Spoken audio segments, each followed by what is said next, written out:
So hello everybody, my name is Wes and welcome to the 71st episode of the BS podcast, BS Back in the Shed. I'm back with my, a co-host, soon to be replaced by Axel. Introduce yourself.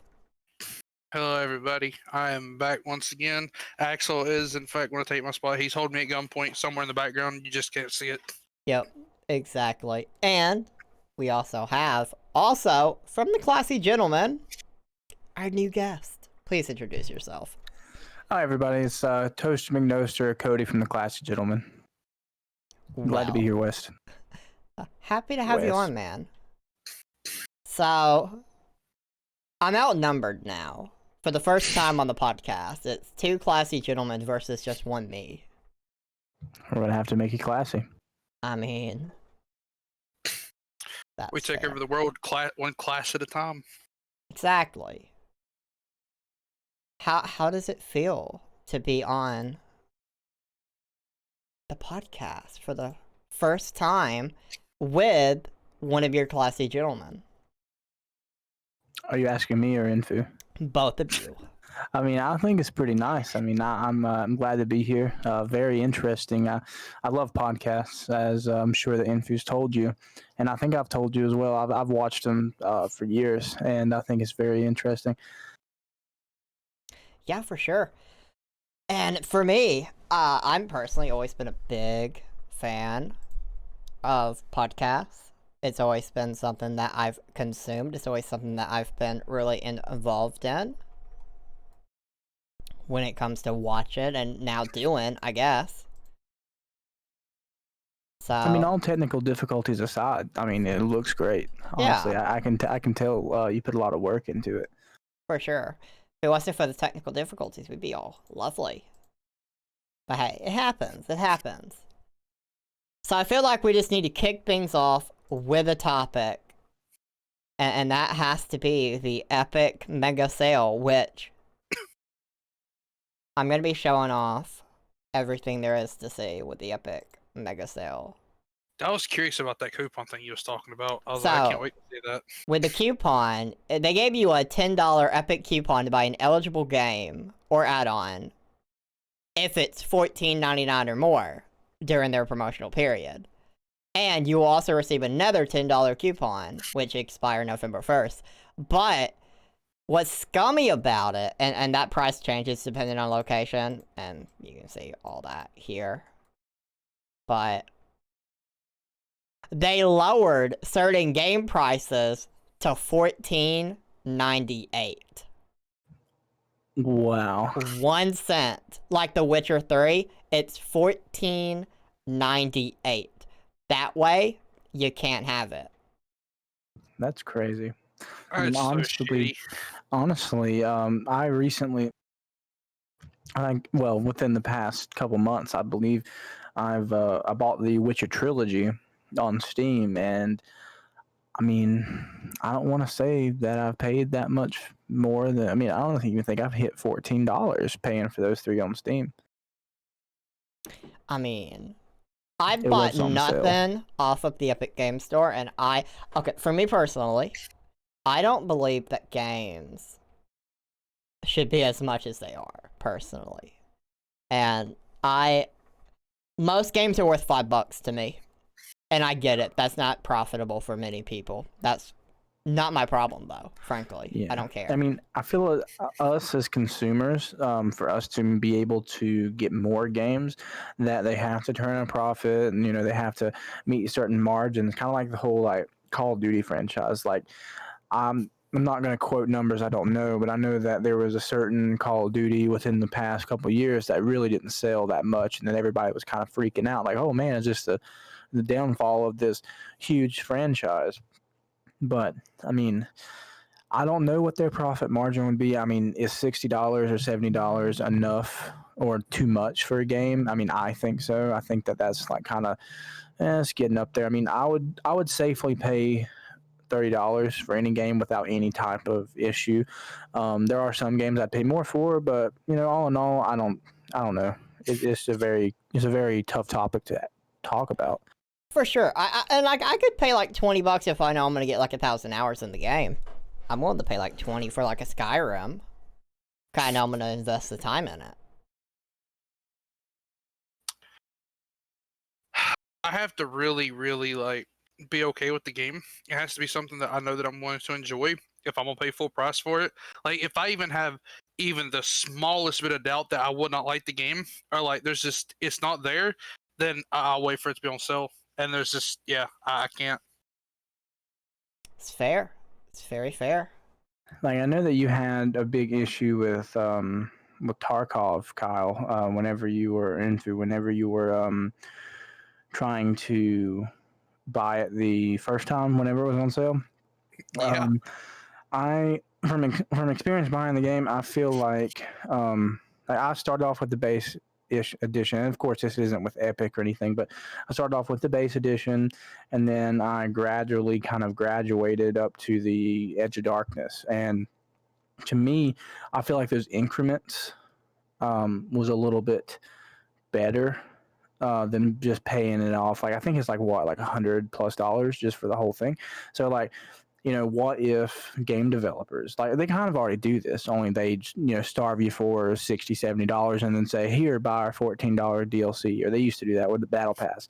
But what instead of doing this kind of like seasonal price gouge, or you have to grind to be able to get it for in-game money, what if they were just like, okay, here's a $30 game, the next expansion is going to be X amount and X amount, and then like however many expansions that they think that the game will live through, then they say, if you want this stuff, go ahead and buy. If you don't want this stuff, you can play the base game.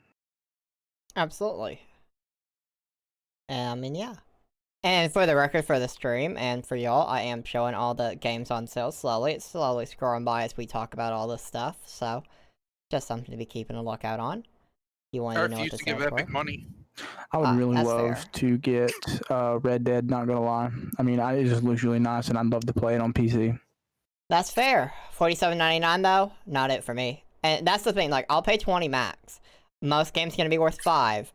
And like, this is the thing. I didn't know that the coupon was going for $14.99. And the one thing I was considering buying is still coming up. But there was one game I was considering buying, but it was $12.49. And I'm like, if you add this minus $10, I would absolutely pay $2.49 for this game. And then it's like, nah. Can't do it. My thing is, I believe it said that Red Dead was 20% off. So Yes, 20%. Would that be 20% plus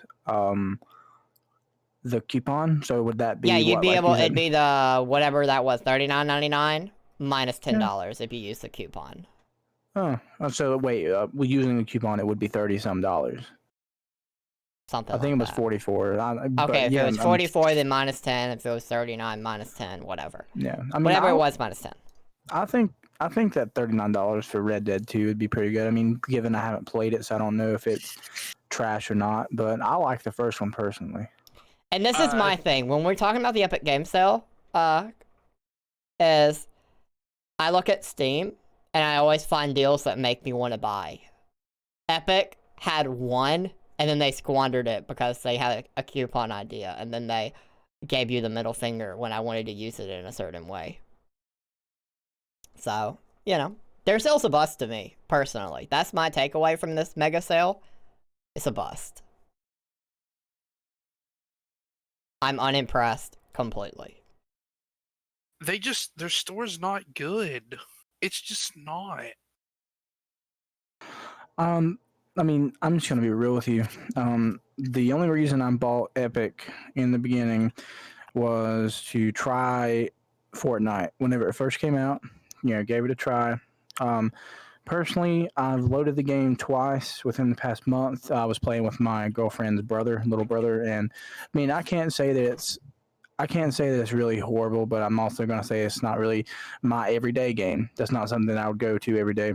But that's the reason that I even know Epic Games is a thing, because I buy all my games usually exclusively from Steam on that platform. But one thing that I thought was interesting is that how they have those reoccurring free games.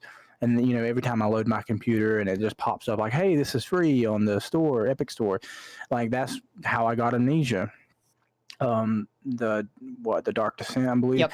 And I mean, I've played a bit of that game. I really enjoy it. And then there's another one that I wanted to get the Sherlock Holmes games. I don't know if you grabbed that. I did. But yes, I wanted to play that on Steam. It was still, I think, $20 some at the time that I looked at it a while back. And I was like, oh, man, I just don't want to commit to that because I had other games I was wanting to kind of throw my money into. But I did see that was free, and I swooped that up. I grabbed that, and then I haven't played it yet, but it's in my library, and I think that's pretty interesting. Yeah, and I mean, here's the thing with me. I praised the Epic Games free games when they were good. And then, like, not including what it is right now, the last, like, 2 or 3 have been the biggest dog shit, nothing bullshit that they've given. And I stopped looking. Like, I would have missed this week, because I just stopped paying attention to it, because they did garbage multiple weeks in a row. So I stopped caring. It wasn't until Fox, who was on the podcast not too long ago, like 10 episodes ago, told me that GTA 5 was free on Epic right now, that I'm like, oh, they actually have something good for free. Cool. And I took it. Because I've always wanted to play GTA 5, and especially on stream, and now I can.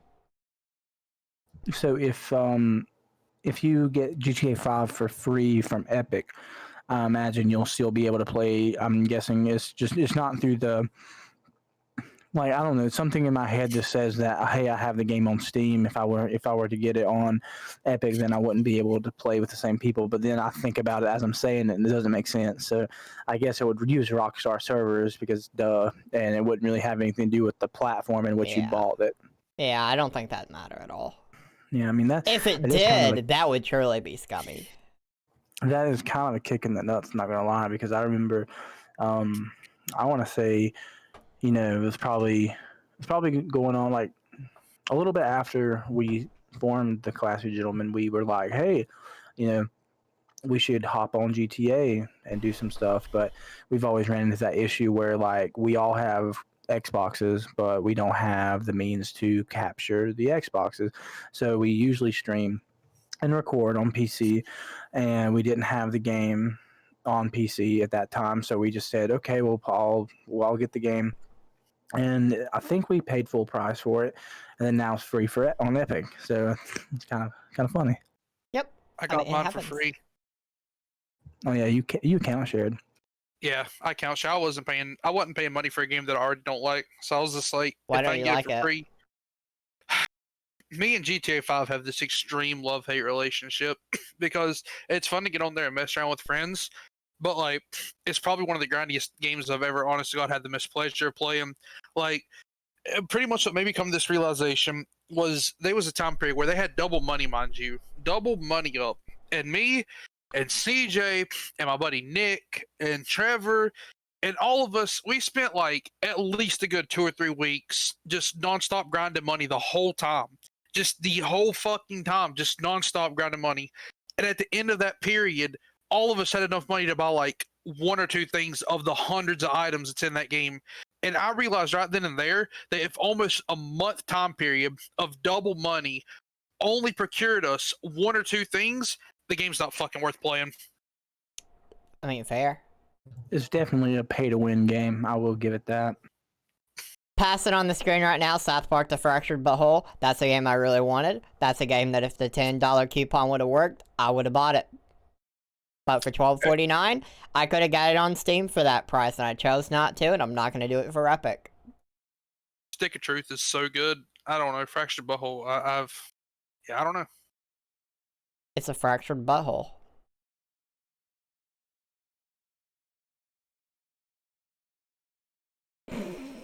But yeah, GTA 5 being free.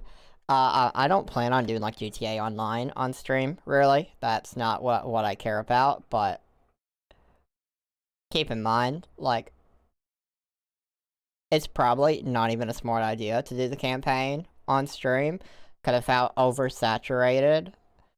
See, it's why I wish And I think I brought it up to you, Info, outside of a podcast, that I wish that there was Grand Theft Auto 5, which was the campaign on Twitch as a category, and then GTA Online, which is what it is, which does have its own category. I wish that was enforced.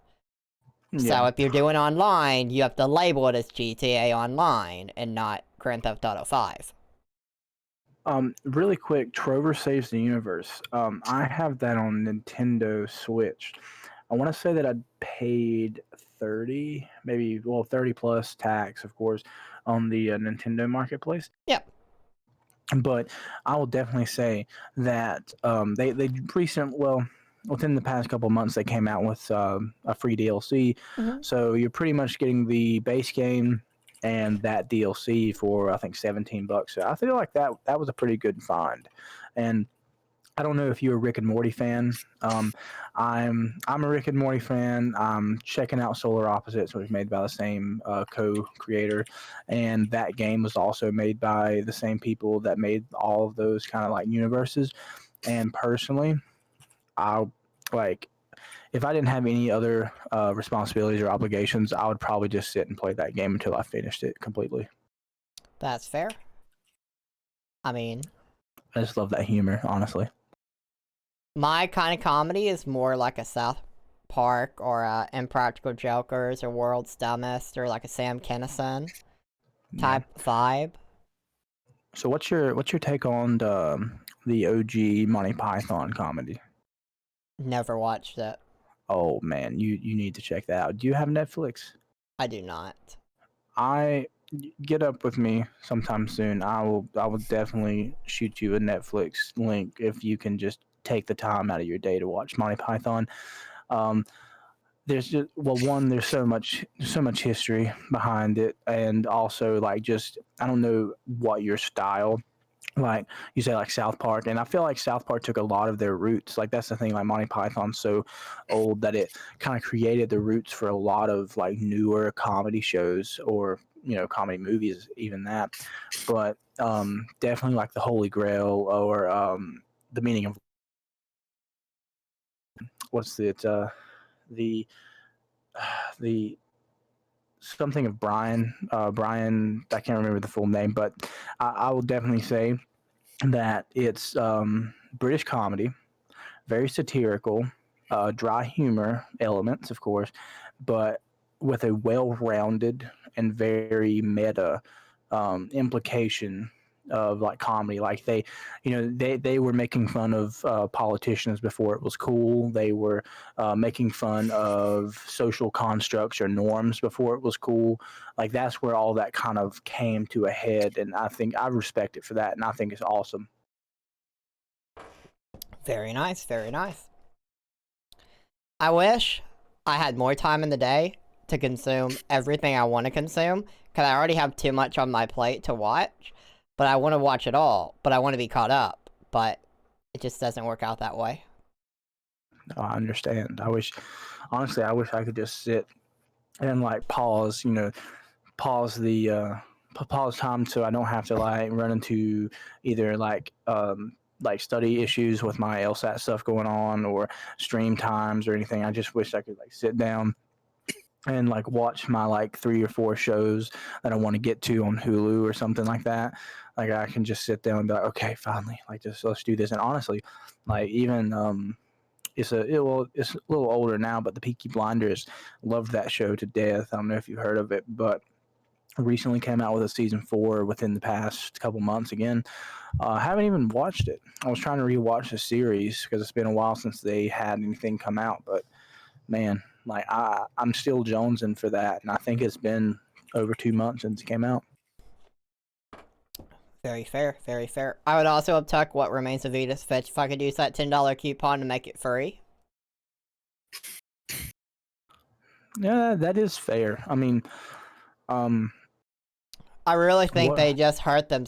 I think any company that does like you can have $5 coupon if you buy something over this amount of price, I think that's scummy and I won't use it on principle.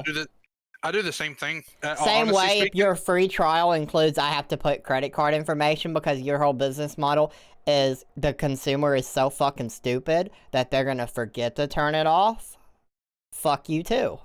No thank See, you. here's my thing. So if I'm like games, or sorry, like game companies, they make money off of people playing on their servers. Yes, like that. That's how that works. yeah. Okay, so why would it not make sense then to allow places like Epic or something like that to give your games out for free instead of, like you said, saying that, oh, well, you have to spend this much to save this much, because they would still get money in theory. I mean, you know, I'm not really sure if they would still make money if it was a single player game, but if it was a multiplayer game where they have dedicated servers, I mean, even like, I don't even know, like, would that be through advertisement? I mean, I guess I haven't really seen a multiplayer game that just like advertises. Like, how would they make money from people playing on their servers? Okay, so what it is, from my understanding, and this is like from me talking to other people that are, in the game developer sort of business kind of deal. So what happens is people that have multiplayer games, um, every week, or not every week, but every month, at the end of the month, they take that, like, they show how many people played on their servers across however many platforms it's released on. And then they send those numbers into marketing investors saying, hey, look how many people play our game. If you give us a lump sum of money to keep the game going, then we can return the investment back to you in a higher quantity because, of our market reach. They kind of like outsource the marketers and stuff, or like, I guess, investors. And the investors give them the money to keep the servers running. And then in return, they, I guess, pay them back or whatever, to my understanding. So if they just said, okay, well, here, take our game so we'll boost our numbers, in theory, that'd be kind of like somebody subbotting or something on YouTube, because really they're not making anything off of it, but they're showing good growth. So I guess that would just bite them in the ass. That's why a lot of that's why a lot of companies who are free to play have the I'm sure you've noticed, but like most free to play multiplayer games, which is pretty much all of them, that are free as multiplayer, they have stuff you can buy in the stores, is because they don't end up having to return, I guess, investor money back. It's just, it goes straight to them, all the people making those external purchases. Yeah, I mean, I could do that. I wonder what a world of solely free to play games would look like. Like, like would it be weird to pick up, let's say, what's a good one? Would it be weird to, for instance, pick up The Last of Us, like the new one, the new Last of Us coming out? Would it be weird to pick that up and then have to pay like a seasonal kind of thing? Like, say, oh, well, or I guess in that instance, let's say it's just single player and you have to pay per episode, similar to the Telltales. Like, but it's free to play. You get so many episodes. Would that be like that kind of world that we live in, or? I imagine that in a world where every game is free to play, I imagine that it would probably be a lot like kind of, I want to say probably like mobile gaming, where like you can download the game, you can play the game, and you can do stuff in the game. But like maybe even an MMORPG, just as single player, they have like different mounts and stuff like that in the game that you can buy for like your like player usage and stuff like that, like just stuff for you to buy. I remember whenever Horse Armor came out for Oblivion, Like, that yeah, was like huge. cosmetic stuff, or like just in the game, like off the top of my head, Final Fantasy 15, they release different like forms for the car and stuff like that you can buy to turn the car into, and there's like different weapons you can buy and download and different outfits. And uh you know me being who I am and me being how I am, I bought all of it. I bought every single bit of it, and I'm not the only one. So like in a world where like games would be free, I imagine that's what it would be. Yeah, exactly what CJ said. That's exactly what I am. And uh yeah, A cosmetic whore. yes, a cosmetic whore. Yes. Exactly what I am. Yeah, I think that's me on Modern Warfare currently. I just see all these charms, like gun buddies is what they're called on Valorant. I think they're just called charms on Call of Duty, though, the newer Modern Warfare. And yeah, I just want to get all of them. Like, I think now, the most recent purchase I've made, I got a Cthulhu gun buddy or whatever. It's just a little Cthulhu thing hanging on my gun.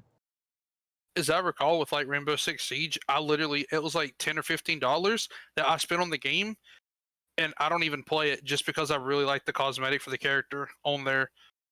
Yeah, just because it was just so nice. It was for IQ. It was her like a gym outfit that she wears or something like that. And I was like, "Fuck! Well, Well, I we don't know play the why game, you but I paid gotta have that. that." Yeah. And yeah, I wanted it, so I bought it. I mean, that's fair. Yeah, CJ did in fact spend $100+ on PSO2 just trying to get a single outfit. How it That's goes. crazy. I mean, I'm not shaming you, but I don't know, man.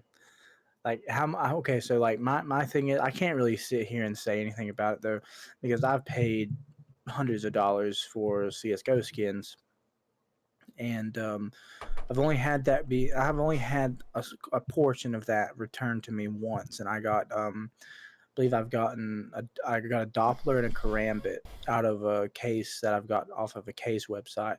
Paid $75, had to spin it 3 times, and I got 2 knives out of it. And I mean, I sold that Karambit for over $100. So I mean, I guess I got my well, I'm not gonna say I got all my money back, but I got some of it back. And yeah, I just I guess like I'm more I'm more available or I'm more amped to put money into a cosmetic if that cosmetic holds its value. I base it off of how much I play the game. If I play the game a lot and I really enjoy the game, I'll spend money on said game to support the developers. But like, if I pick it up and I'm like, if I can't keep like entertained on the game for more than a month, then I don't spend on it. I have to play it for at least a month plus for me to consider spending on it. I feel like not a lot Otherwise, of yeah, games that keeps your attention for more than a month. there's a reason I don't spend a lot on games like that. Yeah, I guess that's fair. Absolutely. So, the DualShock controller with their haptic feedback to help immerse you. They're going to add a variety of powerful sensations you'll feel when you play, such as the slow grittiness of driving a car through the mud. I mean, how do you even do that? How do you okay, pretend this is their new controller. In what way are they going to make me feel like I'm driving a car through the mud? I mean, I guess it's something pretty interesting, but like, have you ever been to like a 4D movie theater? No. Something cool that they do in regards to that, and I mean, I think that's like, I think I've went to one that I don't know if it was Sony, like sponsored by Sony or what, but it was one of these big tech companies, and I got in. Of course, it's not like AAA movies or anything. It's just kind of what I imagine is like the like stock footage of 4K stuff that they'll show you at like Walmart for their 4K movies. Something similar to that, only there's like a little tiny bit of a storyline to it. And so like you might accompany this mountain man four-wheeling through the Appalachian Mountains, and then the next scene is you're pontooning across the like swamps in Florida or something like that. I don't know, but what they'll do is they will actually like mess with the environmental controls in the room, and like if it splashes water somewhere, then they'll squirt you with water. If it's really cold, you're like going through the air in like a snowy environment, they'll like completely like freeze your ass off. So like, what if they could do something like that but with a controller, like very like low, like lower res, of course, but like you're driving and it's raining in a game, and just kind of squirt you with a little bit of water. And Fu would be irrationally terrified of it because he'd be concerned that it's going to shoot somewhere he doesn't want it to shoot. Mud will get somewhere it shouldn't be, or whatever. I mean, assuming you got to fill it up yourself, I'm not scared of getting squirted with water. I'm afraid of a malfunction causing water to hydraulic into my asshole. Okay? It's a difference. Is there, though? Exactly. Bidets get a bad rap because of them, Fu.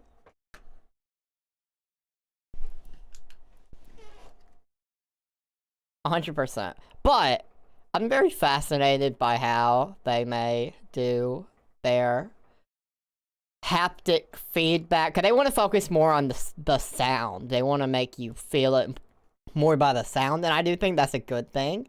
I think if they do that, and they make, as long as it's not literally more shit, like, the only game on the PS4 so far that I've experienced, like, the part that has the audio coming out was The Last of Us. When you play the tape recorders, it wouldn't come through your headset.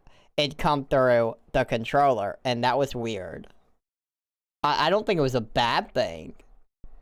It definitely was a different experience. The fact that I streamed it probably made it worse, because it's like, oh, now I have to suddenly do that. So, but I don't know. I'm curious where they're going to take it. They still need to color in their controller, though. It looks unfinished. Honestly, it's a very unfinished look to me, that controller. It doesn't look like a very good controller. It looks like that was their prototype, and they're just releasing the prototype, and they're not actually, like, making it look pretty at all. Dude, I'm afraid of the prototype of that. Oh? Yeah, like, honestly speaking, if it looks like that, just imagine what a prototype of it would look like. I mean, that's fair. I don't like the color white. I'll probably pass on it. I mean, that's fucking fair. It's rough, but it's fair. Dude, I want a controller made of Lego parts, so you can, like, change the parts out as you want. I mean...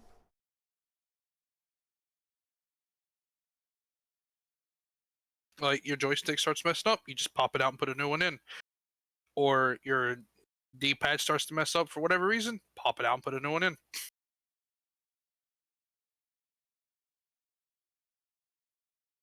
That makes sense. I could say that. Oh, bye, Cody. Yeah, bye, Cody, I guess. Gee. He said he'd be back. That's fair. So, Beyond Two Souls, coming to Steam. Listen. One, I'm surprised that this topic made it to the podcast. I figured only I would be, only I would have any actual feelings on this. I really want to own and play and stream Heavy Rain, Beyond Two Souls.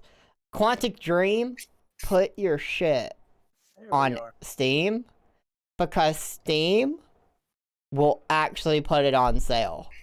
Epic is never going to put these games on sale, and I'd like to own them. So, yes, please come to Steam. ASAP, come on sale. That's exactly what I want. I can't wait to be able to play those games. Dude, I want to play Beyond Two Souls so bad. Dude, Quantic Dream... Okay, Quantic Dream is a weird reception, and I get it. They do some sketchy stuff, but they have the kind of game when it comes to...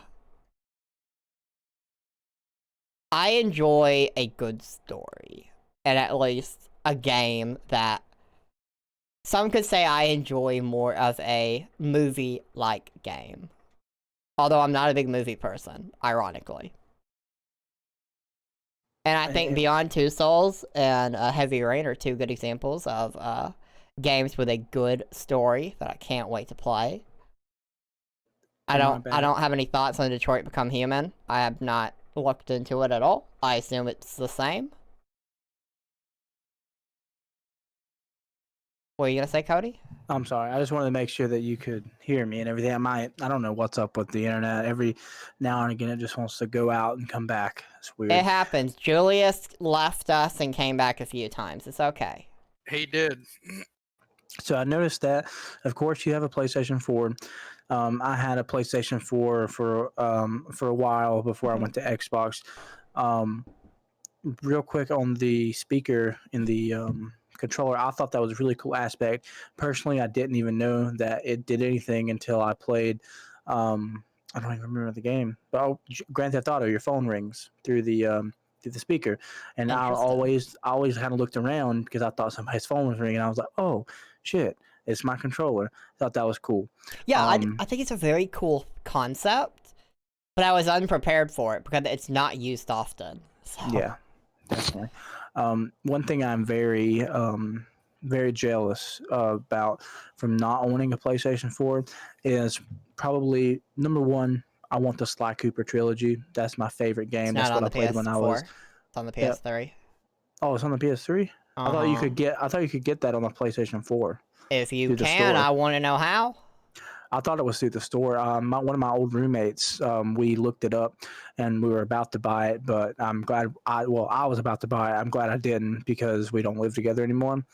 But yeah, I thought at one point it was. I mean, I may be mistaken, but the game currently that I'm going to fangirl over until I can find a way to play it is let's see if I can pronounce it right. Ghost of Tsushima. Have you heard of this? I can't say I have. It's an upcoming action adventure game. It's by Sucker Punch, and from what I can understand, it's like a stealth game, similar to The Last of Us in some ways. Just looks awesome. Like any modern ninja game, just take my money. I want it. Info, Yes. are you fucking eating right now?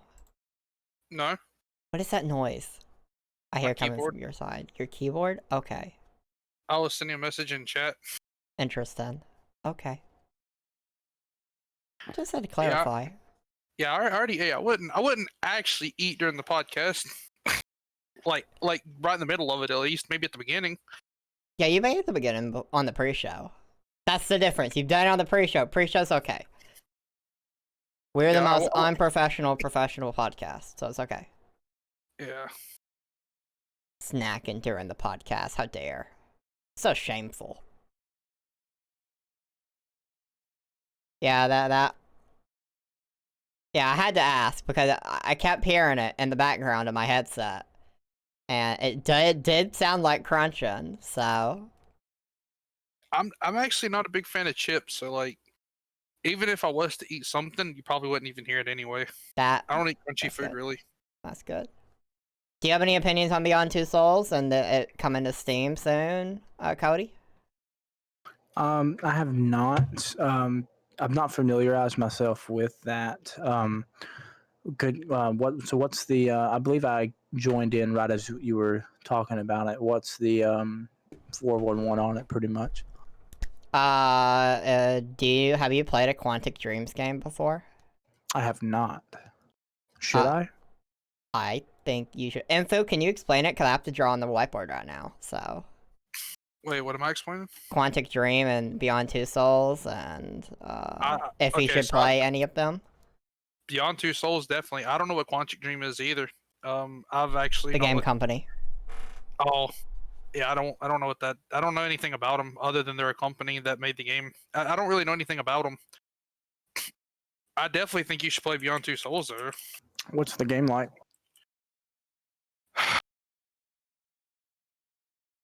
You know, if Wes isn't against it, can I just put the trailer in the thing and we watch it when you're done drawing on the board? Yeah, absolutely. Yeah, I'm down. So I gave you 2 Doritos, like a giant Dorito in each hand.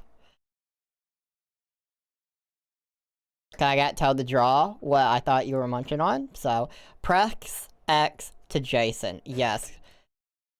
Press X. You gotta help Jason. Come on. Okay, all right. We can watch that. We'll watch that and then the Paper Mario thing back to back. Sounds like a plan to me. I feel like this is easier for him to understand the game than me just botch it. That's fair. CJ has Dorito emotes. I'm Of course he sleep. does. Yeah, like I'm done. Where the fuck did you get those? Which streamer has those, CJ? Doritos in the chat. Are you ready for this trailer? I am, yeah. yes. Alright. Cool. Oh, that's gonna be really loud.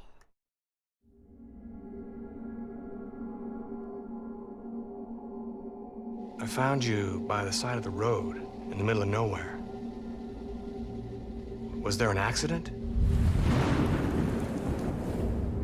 Did someone try to hurt you? Is that a scar? Is that recent? I know. They're coming. Ever since I was born, I've been linked to an entity. His name is Aiden, and he's always with me. We can find a way to protect you. The agency wants you to join their military school program. Come on! Haven't got all day! They know what you and Aiden can do. Watch yourself out there, Cody. I don't want anything to happen to you. Just say nothing, you hear me? Something happened last night, but they know only you know how to deal with what lies beyond the rift. They've opened a passage to Aiden's world? Good God, Jody, what's happening? I don't think I'm gonna make it. That's her! That's her! She's getting away!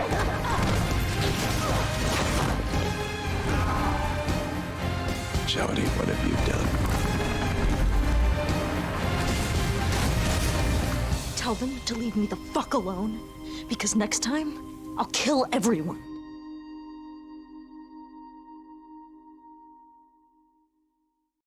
Wow. Yeah. Yeah. I mean, I really got I got some Stranger Things vibes from 11, especially in the beginning, with the telekinesis and the shaved head. I mean, yeah. I mean, it looks like a great game. You said it's coming to Steam. It is. It's on the Epic Game Store currently. And it will be... Definitely have to check that out. Yep, it's definitely going to be a thing. I definitely feel like the moment it gets on a good sale, like $5, grab them both. Dude, I'd be willing to pay like 10 or 20 for it, honestly. Fair. I mean, Detroit Become Human, Heavy Rain, Beyond Two Souls, that's on my radar. It's like South Park Fractured Butthole, also on my radar, my active radar. There's a lot of games I'd like to buy. These are ones that's more on the active list. These are games I think I'm really going to enjoy. These are games I'm actively looking to play. And yeah. GTA 5 was mostly on the active list, and now I own it. So, for free. So, it works out. Yeah, I mean, most of the time whenever I go out and find a game, a lot of times I kind of like look and see, oh, is this co-op or any type of multiplayer aspect? I like to play multiplayer games a lot. Honestly, I don't usually play single player games. It's just, I don't know, I guess that's just my genre that I kind of gravitate towards, but I'm wanting to go more into single player games. Yep. So definitely think that I might try to pick that one up. It looks really interesting. I'm definitely on the opposite end of the spectrum. I am a single player gamer that struggles to get into multiplayer stuff. Just because, one, I'm not the most social person in the world. I'm not. Like, what I do on stream absolutely represents me. But it's with certain people. Like, okay, Cody, you and I have talked off of the podcast. Last week we talked a few times. Yeah. Enfu and I talk whenever we can in a voice chat.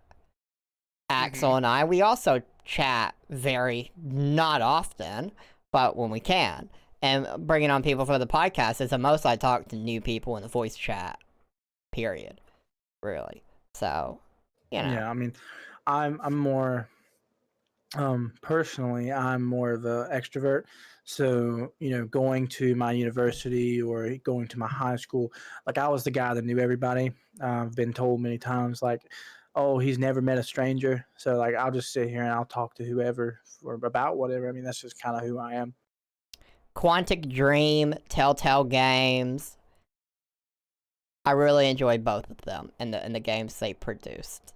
Telltale, always gonna get a shout out from me just because. I hope the new Telltale does great. I still do.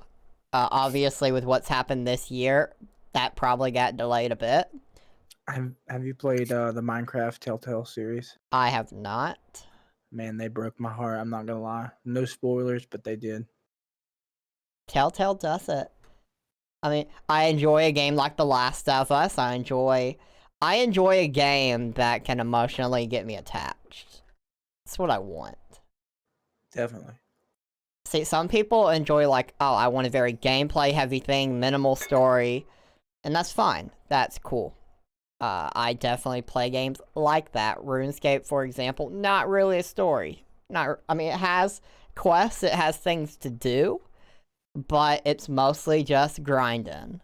And It's kind of like WoW. Like Yeah. I've always been interested in the lore of games like that, like RPGs or MMOs, because it's very you immerse yourself almost in the lore, but very few times do you immerse yourself in the storyboarding of the lore. Like you have all these things that, oh yeah, this is that enchantment that came from this race of people, and blah blah blah. But you don't know, like whenever I sit down and play an MMO, like I haven't done it in forever, Yeah. but whenever I sit down the next time and play MMO, I want to get as glued to the screen as I was whenever I watched the Hobbit and the Lord of the Rings trilogy.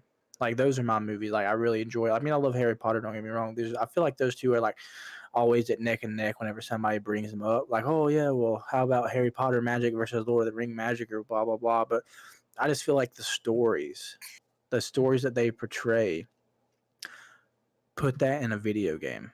Like of course I played video games with awesome stories, but okay, better yet, put that in an MMO and let's maybe dial the grinding back a little bit and like be able to play the game both and enjoy it, both to be challenged and to immerse yourself in like a story. I think that's pretty interesting. Yeah, the fact there's no Harry Potter MMO is always baffling to me. Didn't they try that once? Not really. If they did a full effort Harry Potter MMO, they could have did it a decade ago and it would have sold huge a decade ago. Now you've kind of ruined your franchise a little bit. Like Harry Potter still gets praised, but like the Fantastic Beasts movies are not doing them any favors. I have not watched those. I wanted to. I enjoy them. Like I'm not one that hates them, but they're definitely not Harry Potter. Yeah, that's one thing I'm worried about. Like once I go into, because I'm under the impression they're making a new one, and like I guess with this Corona stuff going around, I don't know how near future it would be, but I was recently trying to watch through all the Harry Potters again, and I don't own them physically, so I was just trying to get them all on a smart TV app that I have, and Yep. I bought 5 of them. I've watched all those. I mean, I've seen all the movies.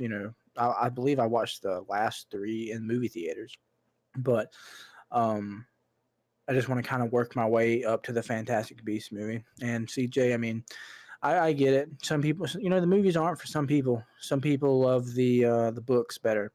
I am definitely a person that enjoys the cinema more than some literature.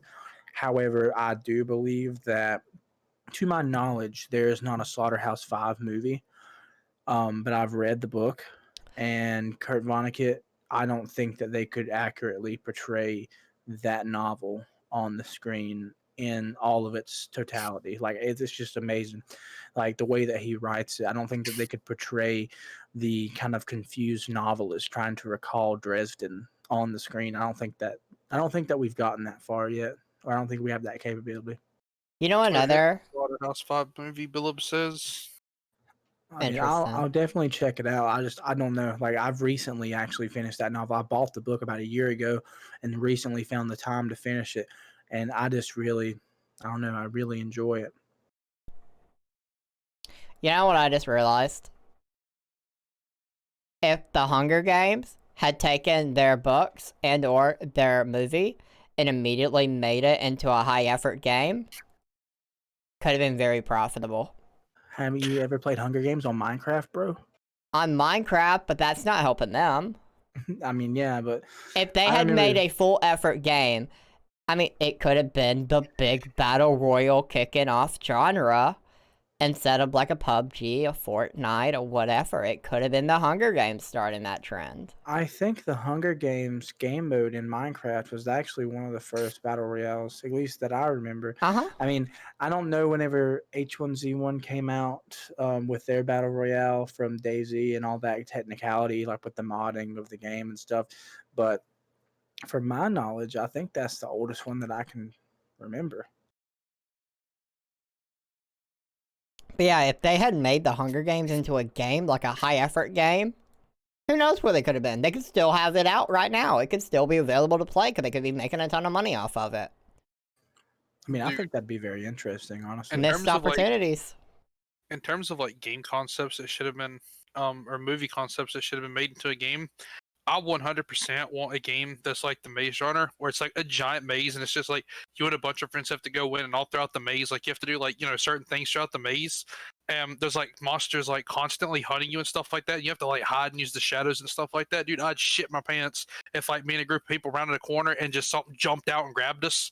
Oh my god, I'd cry. I definitely It'd be would, but that'd definitely a fun. horror game. It'd definitely It be would. I'd be down. I'd dig it. I'd never make it through. I can't do the basic horror games, but I'd try it. I'd love that. Just like maybe make it an MMO where like the Uh-huh. center's like a safe place or whatever, and Yep. it's just a connection to an online server, you and your friends, And at intervals, the maze opens up, and you can just go in with your friends and stuff like that, and it's constantly changing throughout. Ooh, that'd be tasty. Like I imagine like it like having like a server time, like a universal server time, and then the center being similar to the the tower on Destiny 2 or something. Like, everybody kind of communicates Kinda. there, does the trading there, and then I guess better like think of it like the maze is the dark zone in the division, the first division, and then you go into the center. That's where you do your trading. That's where like the PvP or PvE isn't a thing. Like that's like you said, the safe zone. Very fair, very fair. All games made for movies or books are bad. They shouldn't ever make them. I don't know how I feel about that comment, Philip. To be honest, I don't think it's factually incorrect. I feel like most things from a movie or book that gets turned into a game doesn't go well. I think like exception, The Witcher. Definitely. What else would be Well- an exception? Well, in my opinion, The Witcher 3 was the one that saved the trilogy. The first one, the combat mechanics, I just couldn't get down with it. I have to admit, I haven't played through the second one yet, but the first one just made me just want to like kind of skip to the third one, like really, because I've played the third one on PlayStation previously, and I have it on Steam now. Definitely really fun. I'm trying to think of other games, but I'm not going to be Metro able is to a- process my thoughts, read the chat, and listen at the same time. That's not going to work. Metro is a very good exception. Those books, I haven't read them, but I've looked at the kind of like plot summary and stuff of them, and like, I honestly when I played the game, I didn't even know they were a book, and actually, I think Will told me. I was like talking about it. He was like, "Yeah, you should read the books." I think he's read the books or one of the books, but definitely something that was really cool. I really like those games. Like, I'm still playing through Exodus currently, and it's very worth the playthrough. That's fair. Does the Lego games count for this? Because all Lego games are based off of like movies and stuff like that. And I've never played a Nowadays, they bad- weren't. They didn't. I mean, yeah, I guess what you're saying. Yeah, I've never played a bad Lego game either. that's fair. I still want to play the Lego Harry Potter games. They are fantastic. I've the heard. only issue, the only issue that I've run into with them is from time to time they have sound issues. I'm gonna throw Arkham Knight a bone as well, dude. That game just looks way too good. I've never 100%ed a Batman game, but because there's just so much stuff in it. But I really do think that graphically and mechanic wise, can't go wrong with Arkham Knight. That's fair. It's very fair. Live action anime. I mean, The Last Airbender is the best movie of our time. Dragon Ball Evolution, wasn't that the Dragon Ball movie they did? That was A+ as well. So, I mean, I don't know what we're talking about. Live action anime is terrible.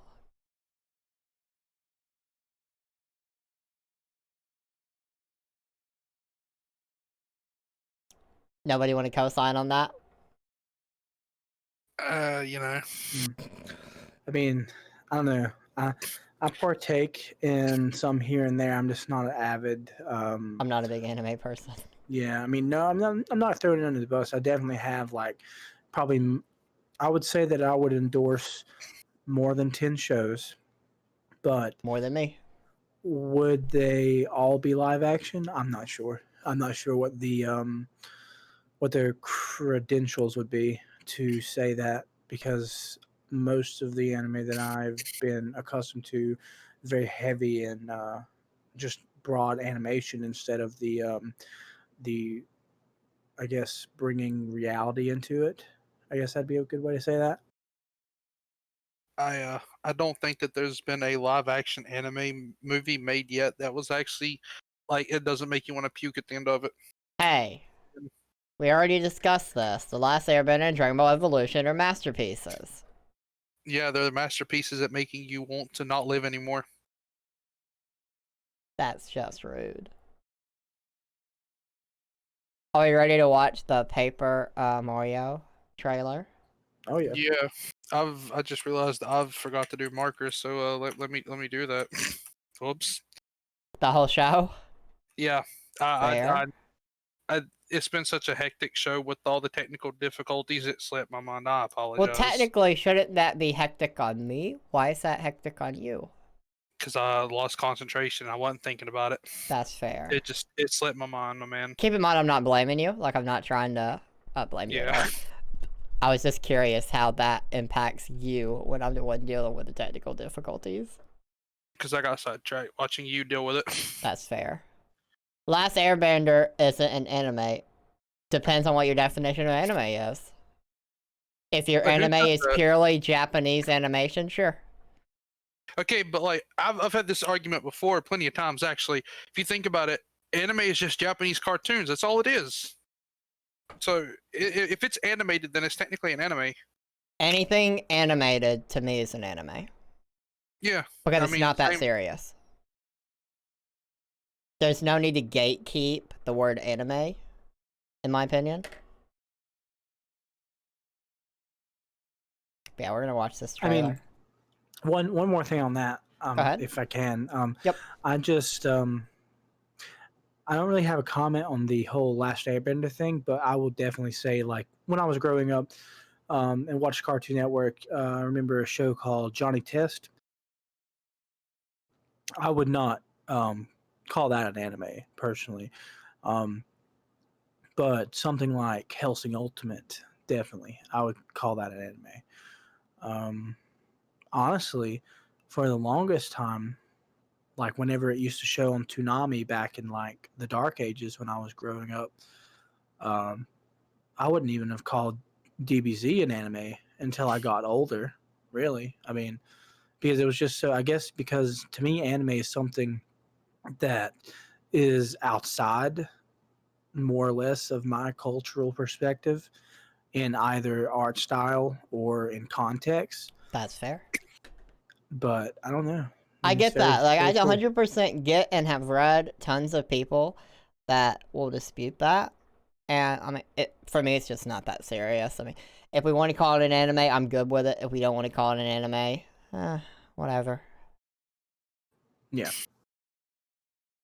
I personally just don't care.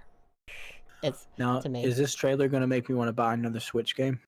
I don't know. I haven't watched it.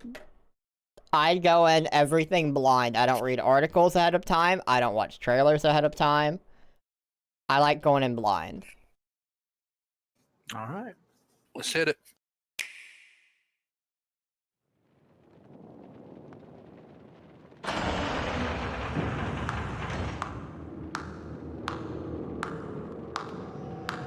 We'll set this on.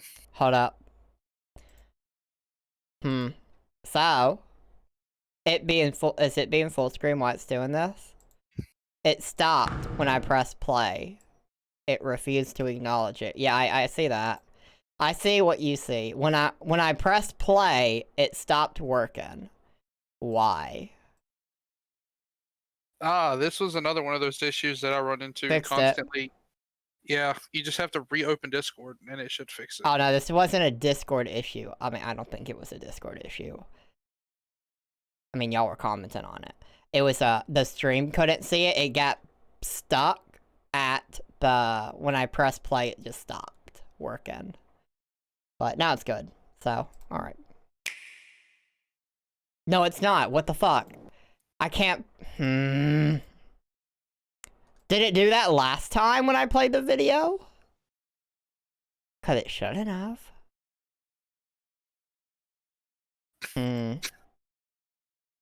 Very interesting. Oh wait, I think Play It Like That is just updated.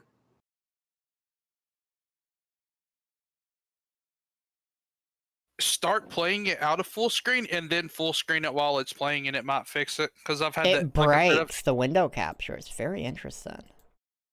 Like, I don't even know how to, like, okay. Okay, let's test that theory.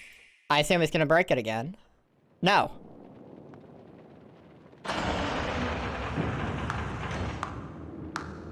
There we go. Just like that. It's magic.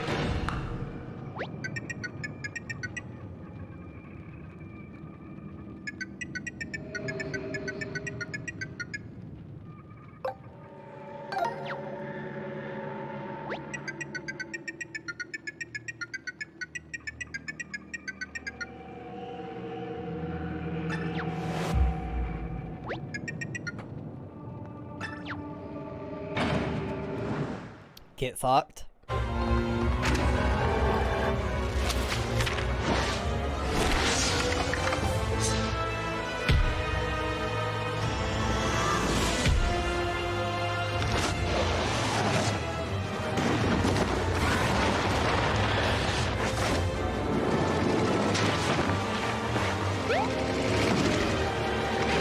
Why is nothing just ahead? What? I don't know. What is that Goomba?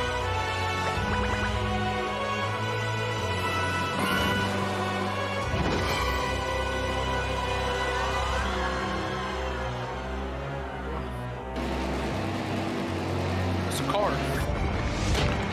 Vroom vroom. Fighter jets? What?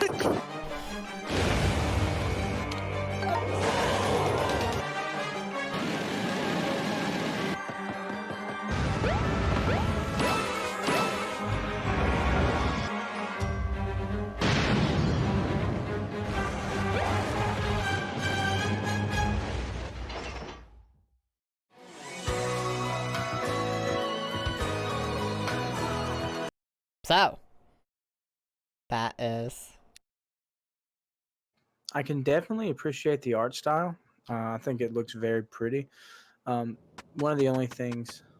Sorry. No, it's all good. Go ahead. Not like they talked during the trailer. Yeah, That's that's just one thing that I don't like in games personally. I don't like whenever a game, instead of having communicate, like instead of like subtitles is all fine, cool. I love them, honestly. I put subtitles on everything I watch on Netflix, everything I watch on any type of streaming platform. But I just feel like whenever two characters are communicating, whether it be your character or two other characters that you're watching in on, they should be saying the words that are on the subtitles. Like that's one thing that I don't like about Animal Crossing personally, is that how it's just kind of gibberish. Or there's a word for it. I actually watched a YouTube video not too long ago about it. It's pretty much like it's like a tone language or something like that. I can't remember the exact word. If I can find it, I'll definitely send it to you. It's an interesting watch, but pretty much like how that's been around as a form of communication in games for a really long time. But I just that's just not something that I enjoy. I like having somebody talk to me instead of just hearing that little tone. And my girlfriend is definitely the first one to tell me, like, "Oh man, why do you have that up so loud whenever I'm playing Animal Crossing on my Switch or something?" It's like looks at me like, that's kind of annoying, right? I mean, she's not wrong. Yeah, that's very fair. I agree. I think things should be voice acted, especially in like, I get why they're not. Like, I get why Nintendo doesn't do that a lot of the times with their games. When it comes to like, Zelda and Link, especially Link. Like, Mostly screams. Imagine a Zelda game where they're actually voice acted. That'd be crazy. It would. Mario's the same way. Pokemon's the same way. Well, I mean, I feel like Mario already kind of has a voice, maybe. I mean, Kinda. even like they had animations, like they had animes, like you say, like they had cartoons, like they have voices. Like, don't get the same voice actor. I'm not saying you have to, but Yeah, you don't have to, but I think it's a good addition. yeah. And then if you want, you can make it, to go back to anime, you can make it a discussion. Belob likes the Silent Link protagonist. He just wants his game people to shut the fuck up and let him gameplay. No story, none of that. Shut the fuck up, main character. Nobody cares. Let me gameplay.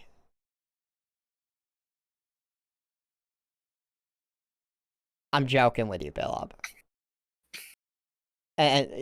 But apparently they seriously do need to shut the fuck up sometimes. That's.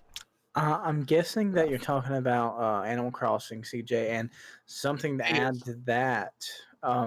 The Japanese version of the game, they actually talk in different tones. Like it's different than the American or the European version, and I think that's kind of interesting. I mean, it's still gibberish, but different tones, kind of weird. Yep. For sure.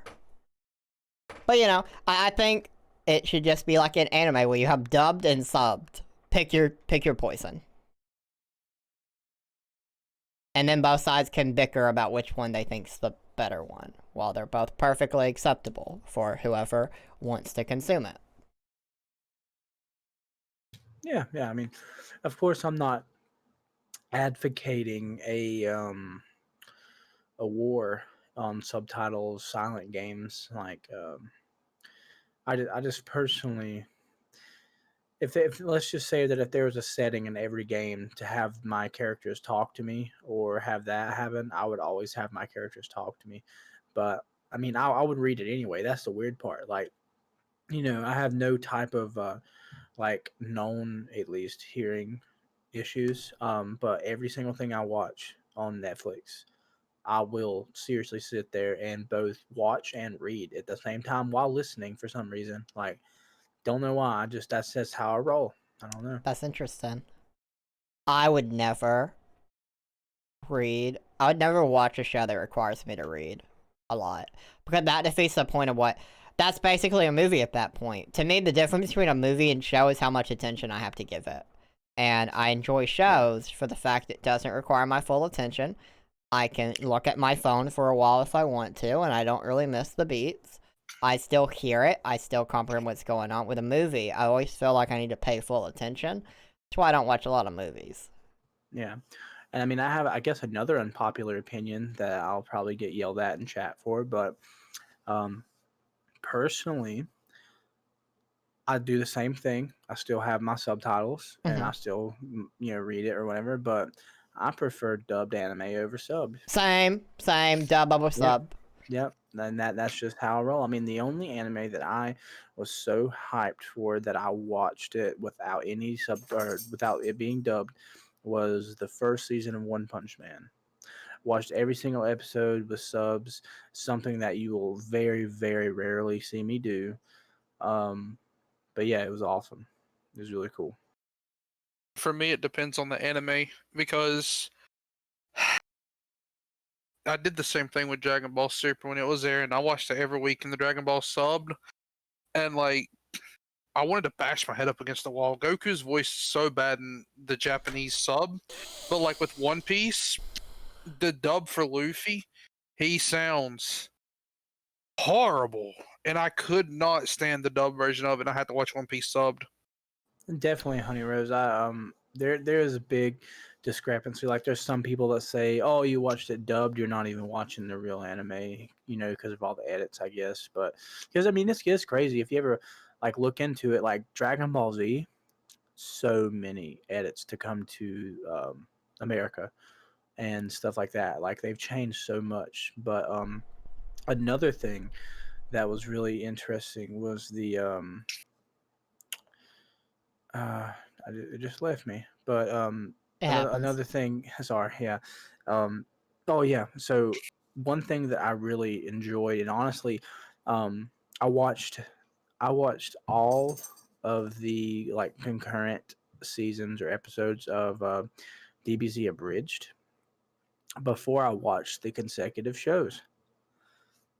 Like, I mean, I've known of Dragon Ball Z for a long time. You know, it was still showing on TV whenever I was younger, and through out my adolescence and everything. I watched it. I didn't watch Dragon Ball. I started at Dragon Ball Z. Um, so a little bit of the story was kind of lost. I still haven't watched Dragon Ball personally, but I've watched pretty much all but probably the last couple episodes in Super, last handful of episodes. But yeah, like the dubbed really got, or the Dragon Ball Z Abridged got me really into the show just because of how funny it is. I mean, yeah, the comedy doesn't really translate into the actual dubbed, but like Dragon Ball Z Abridged, Hellsing Ultimate Abridged, like those two, I can seriously sit here and watch the maybe 5+ hours of Hellsing Abridged just every day. That shit's hilarious to me. That's my kind of like kind of slapstick, like in your face, vulgar humor. It's hilarious. Yeah. Team 4-Star or whatever that did like Dragon Ball Z parody videos on the whole series. I could never watch that stuff. Nope. As someone that loves the dub, nope, can't do it. I mean, I can definitely respect that. Have you ever seen Hellsing Abridged or Hellsing Ultimate? I have no interest in Hellsing. I don't know what it is. So yeah, I've never. But yeah, the abridged stuff is not for me. Like, I can recognize like certain scenes are comical and the abridged. I can. If you would be willing, because it's honestly, in my opinion, and I don't know if this was their gimmick or their goal, but if you haven't experienced the anime or the show before you watch the dub, I feel like you really enjoy the show better. Like, I kind of like before I watched Hellsing Ultimate, I watched the abridged as well. See, Hellsing Ultimate, it's a very, very short anime. Like, I don't even think it has more than 8 episodes. And yeah, so like I watched that, and the abridged is a couple hours, maybe like a handful, but it's well worth it. I would recommend it if you want to just kind of have something to laugh at. Hellsing Ultimate Abridged is hilarious. Yeah, it's definitely a interesting thing. And on the topic of anime, I'd like to point out that Goku's a dirty cheater. Just saying. Fuck Goku. Honestly, I wish, and I'm not caught up on Dragon Ball Super, so keep in mind, like, Infu knows where I am. I'm in like the future saga, but fuck Goku.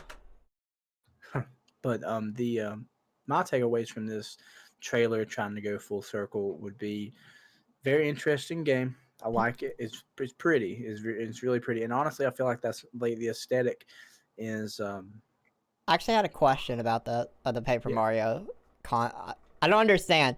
Like, okay. So you have Mario, and he has a black outline. Why does characters need both a black outline and then a white outline?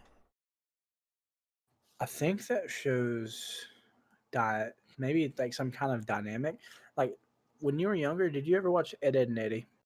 Didn't like that show.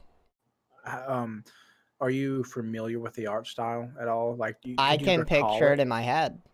Okay, I don't know since you didn't watch it a lot. Like I used to love that show, but since you didn't watch it a whole lot, something you may not have picked up is that the outlines of the characters are constantly moving, like constantly, and a lot of people, say, "Oh, that's because it was hand drawn over the digital animation." Well, um, one thing because I've even watched a documentary. They made a documentary about Ed, Edd and Eddy as a show and the whole creator thing and how they started.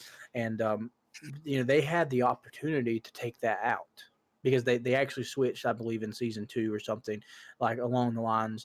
When they came back from whenever they were supposed to stop airing, they switched to digital animation because it was a lot easier and it was more convenient for them.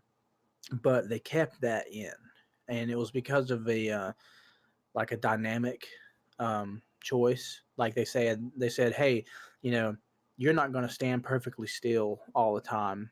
Like whenever you're resting or whenever you're walking, you're not just going to be a little stick figure, or the origami people in this game. You're going to be dynamic. You're going to have life. So that's something that kind of puts that into perspective. I think that'd be kind of one of the things that maybe Nintendo was going for. That's fair. It's very fair. Apparently, I didn't put up the channel point reward for the podcast. That's whatever. My bad. I'll do it now.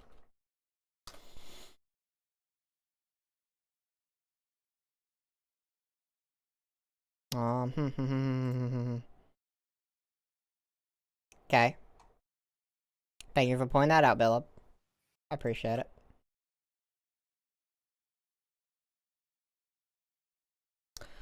So, Percy Jackson and that series making a comeback on Disney Plus. I'm very interested in that. A little late. Better late than never. Yeah, I mean, I really enjoy the movies. Was it movies or movie? I remember one 2 movie movies. The specifically. Lightning 2 Thief, movies. and then they did whatever the sequel was that wasn't as good, and then it killed the series. Yeah, I don't think I don't know. I may have watched the second one. I just can't remember. I remember the Lightning Thief pretty vividly though. I enjoyed the And Lightning Thief. and I not so much anymore because my area of philosophy is more like Greek Greek modern to postmodern, like Uh-huh. up until like the Kantian era or whatever. But like I'm very interested in like Greek mythology, Nordic mythology, and stuff like that. And it's so crazy to me that like I went years, like this was before my first philosophy, or not philosophy, but my first mythology class. I went so long thinking that Percy was the son of Poseidon, but isn't he the son of Zeus, or do I have that mixed up? I don't know. Do you know info? Uh, I thought I think the correct chronological order is, or the correct answer rather, is that he's the son of Zeus, and can't remember who Poseidon had. I'm not 100% sure. I think Zeus had a lot of kids though. So many. All the kids. Yeah. I want to say that Zeus sounds correct. I want to say that he does. I want to say that does sound right. Although I've never seen the movie, so I don't know anything about the movies. I've also never read the books either. Percy did That's the one CJ. same in the Sea of Monsters. However, Perseus was a demigod, son of Zeus. but as opposed to Percy Jackson, who is a demigod son of Poseidon. So I think in the movie he is the son of Poseidon, but in the mythology he's the son of Zeus. Or Percy Jackson may be a different person, I guess. Percy Jackson would probably be the character in the Disney show, correct? Yes. Yeah, Perseus is definitely from Greek mythology. He was an ancient Greek hero. But yeah, I believe Percy Jackson is not correct. Not the correct name, but I digress. I'm sorry. There's something interesting. All good, man. Rose said that the character Percy's named after Perseus. He's not from actual mythology. His mom named him after the son of Zeus. Oh, So thank you so much. Are the books worth reading? Are they actually good? I enjoyed them as a kid. That's the thing. As a kid, I don't know if I would enjoy them as an adult. Yeah, that's kind of what I was thinking. I never read them personally. I knew plenty of people, I think in high school at the time, maybe, that when the movie came out, that said that they were amazing. But yeah. Yeah, I don't know. Honey Rose says they're very good. So, I mean...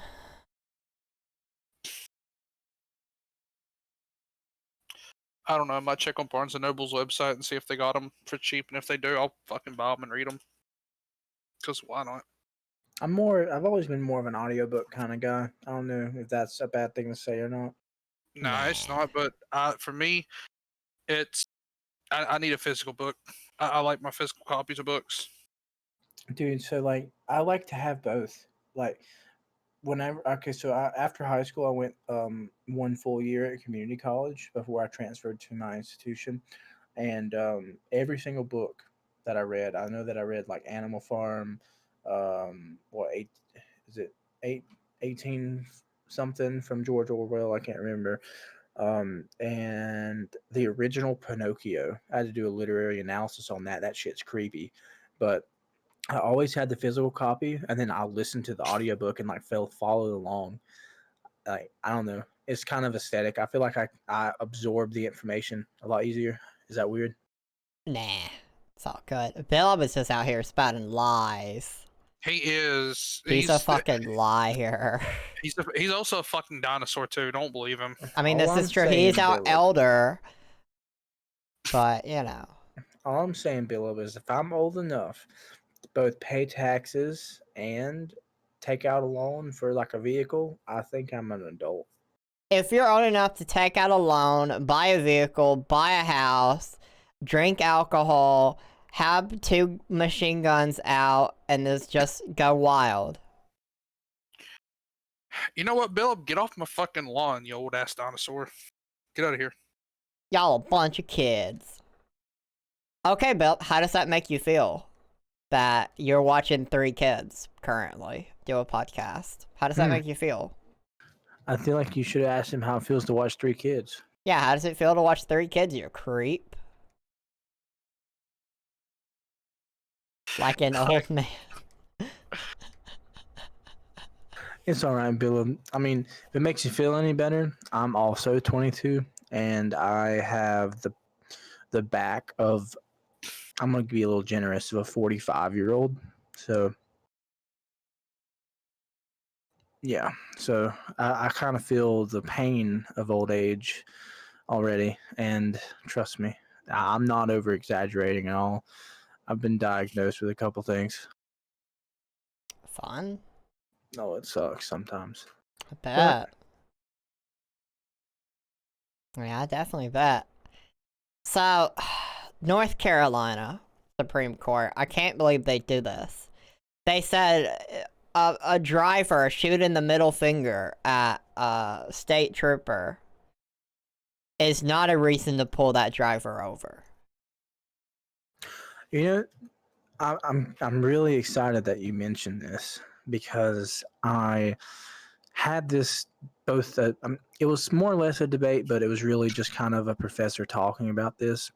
So, this professor was a tenured officer. Technically, he wasn't a police officer because he worked in the I believe it's the Florida something agency. I can't remember. It's technically a federal and state agency because they work synonymously with DEA and the FBI and stuff for the like war on drugs or whatever you want to call it.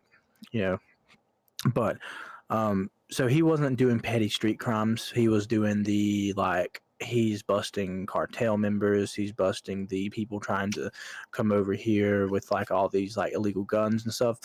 But the one thing that I remember from this class, because it was a couple semesters ago, was that this conversation came up. And he said, back in the day, and this was the 80s, he said, you know, somebody flip you a bird, you know, just brush it off, whatever. But then again, he had these stories where he'd say, you know, if you're being disgruntled, he'll just tell you, it's like, hey man, I have this taser right here. I'll make you do the funky chicken on the ground if you don't, you know, calm down and come with me. And he'd always make sure that he's told us that he told this to people, and he'd say, well, the statute of limitations is already passed, so you can't turn me in.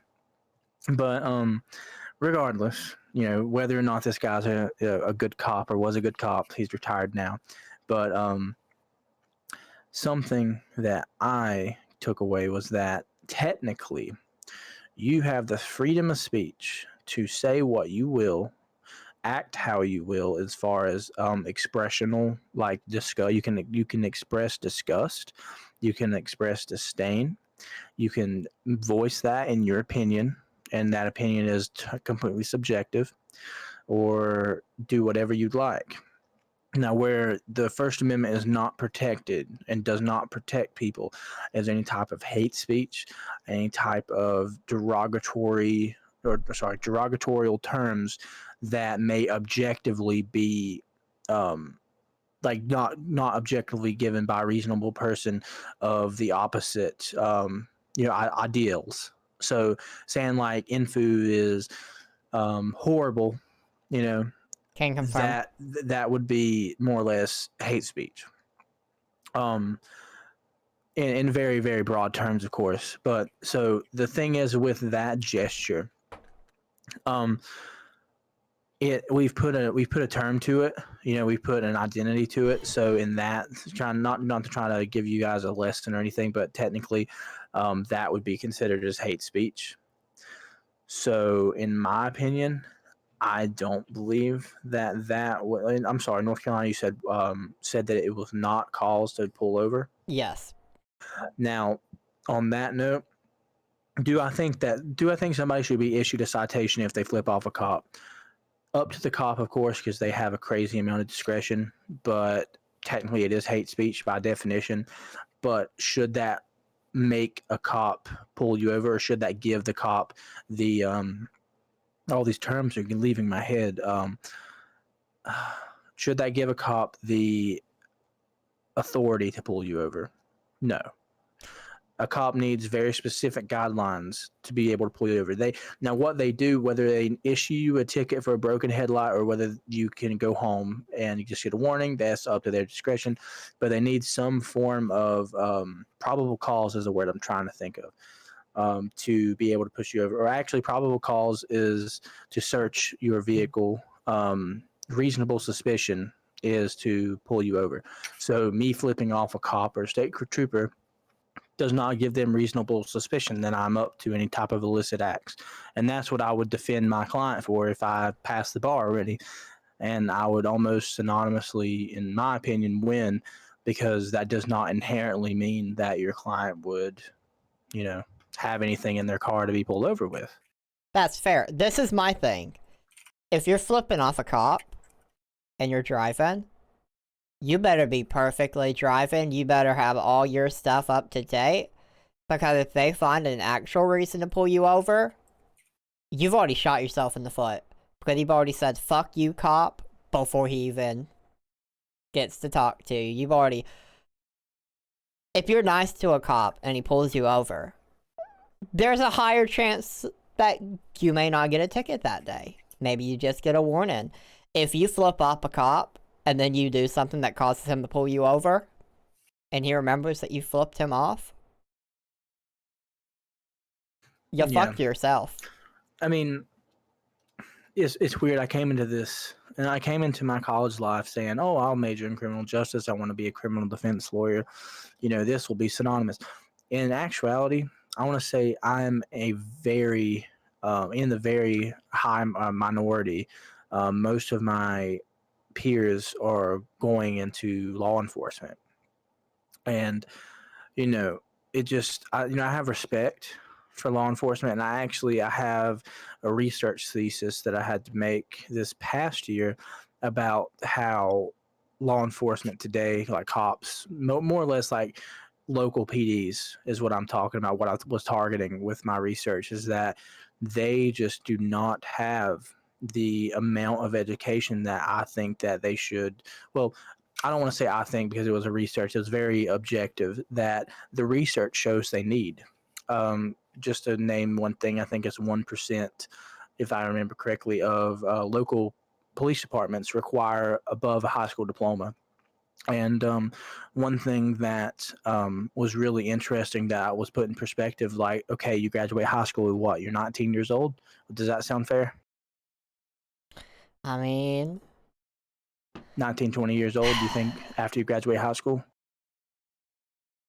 I think a lot of things that the United States does needs more time.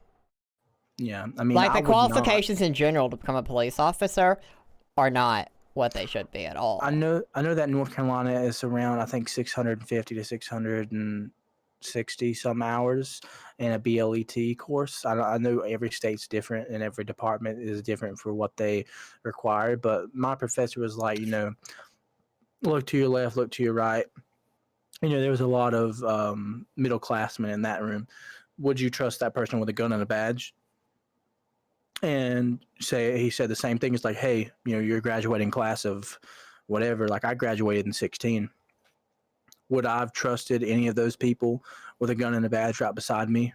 Like, now, probably. I mean, depends, I guess. Like, a majority of my graduating class is either in jail themselves or something else very not fun. So This is an idea. I like this idea. So, I think new policy.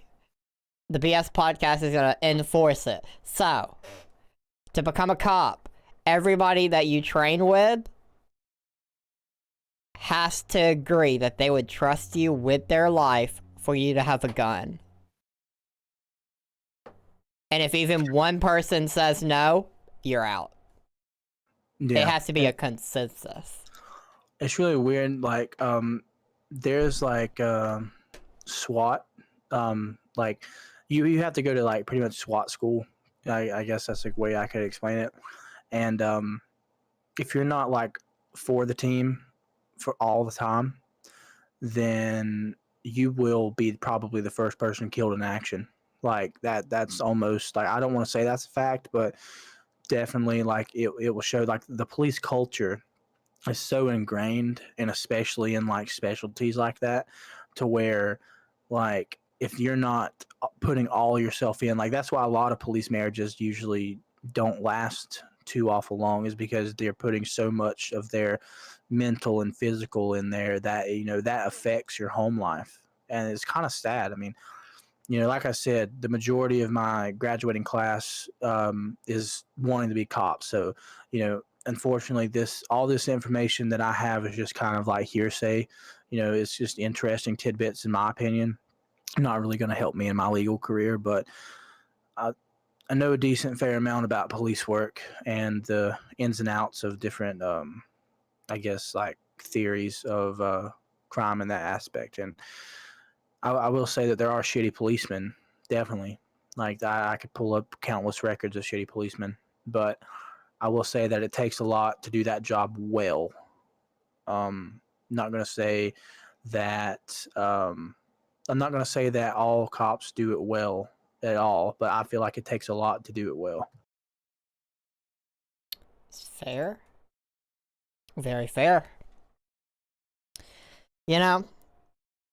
How do we feel about it? Should be my choice if I want to wear my seatbelt, my vehicle, my life. If I want to fly, that's my choice. How do we feel about that? So are you saying if you want to fly, that you're going to crash through the windshield, or are you saying that the speed limit shouldn't apply to you, or? This is a comment that CJ made, so I'm just curious how we feel about the concept of he doesn't want to wear a seatbelt. He doesn't have to. He can do his own thing because it's his vehicle, his life, his choice. Okay. Fly through the windshield. So I'm kind of torn on this. On one end of the spectrum, you know, I'm pro. This might not be taken that well for you guys. I'm not sure, but I am pro assisted suicide. Now, whether or not I would do it if I was in that situation, I mean, that's up for debate, honestly, because I would have taken so much things into consideration. But, you know, I have a feeling that if you're, you know, going through the last difficult, like terminal stages of cancer or some other really debilitating and horrible disease, and you so choose to go to a doctor and have that happen, then, you know, I feel like that should be fine. And I think it's legal in more than 5 states now. Yep. But one thing that I would say, and that I would also make in the counter argument for my own point in that, is, yeah, you know, you and this might be a little selfish, and I'll admit it, because I would feel this type of guilt myself for other people if I was in that position. But like, if you choose, like, well, it will go full circle, CJ. Trust me. If you choose to not wear a seatbelt, okay, your vehicle, your life. What about the people that will be affected? That was what I was your going to life? bring up, Like, because okay, you're not only our classy mod, you know, we care about you. We've had a community with you. You know, you're awesome. I'm talking about, like, what about your parents? What about your friends? What about your grandparents, if you have those in your life? Yeah, you know, it's your life. Spend it how you wish. Not to inherently be an ass to a marginalized group of people, but, you know, drug addicts, they have a choice. Yeah, I've had drug addicts in my close family that chose that over their family members. You know, that's the thing. You know, they can choose to do whatever they wish, and I'm not here to police that. But I would definitely think that a state issued or federally issued rule that does account for a $200 fine for riding without a seatbelt is to make a social rule, social construct, whatever you want to call it, but it's to make that happen so we don't have to make those choices. Like, you know, I'm kind of torn on the whole big government, small government debate, but I definitely do think that without certain laws that might seem frivolous, you know, shit would be a lot worse. can I add in a different point that you didn't touch on, but I feel like it's what I first thought of? Like, you brought up assisted suicide, which I think that should be someone's choice. My standpoint is you can do whatever you want as long as it doesn't directly hurt somebody else. And obviously, like, suicide mentally hurts people. It obviously can impact others. But, and obviously, it's like, okay, assisted suicide should not be something that it just gets a green light because, oh, I had a bad day. There you go. It's done. And it should be like certain scenarios of, like, you are physically, literally, like, fucked. You're not enjoying, you cannot physically enjoy life anymore, or something to that extreme, in my opinion. Yeah, I think before that should be a thing.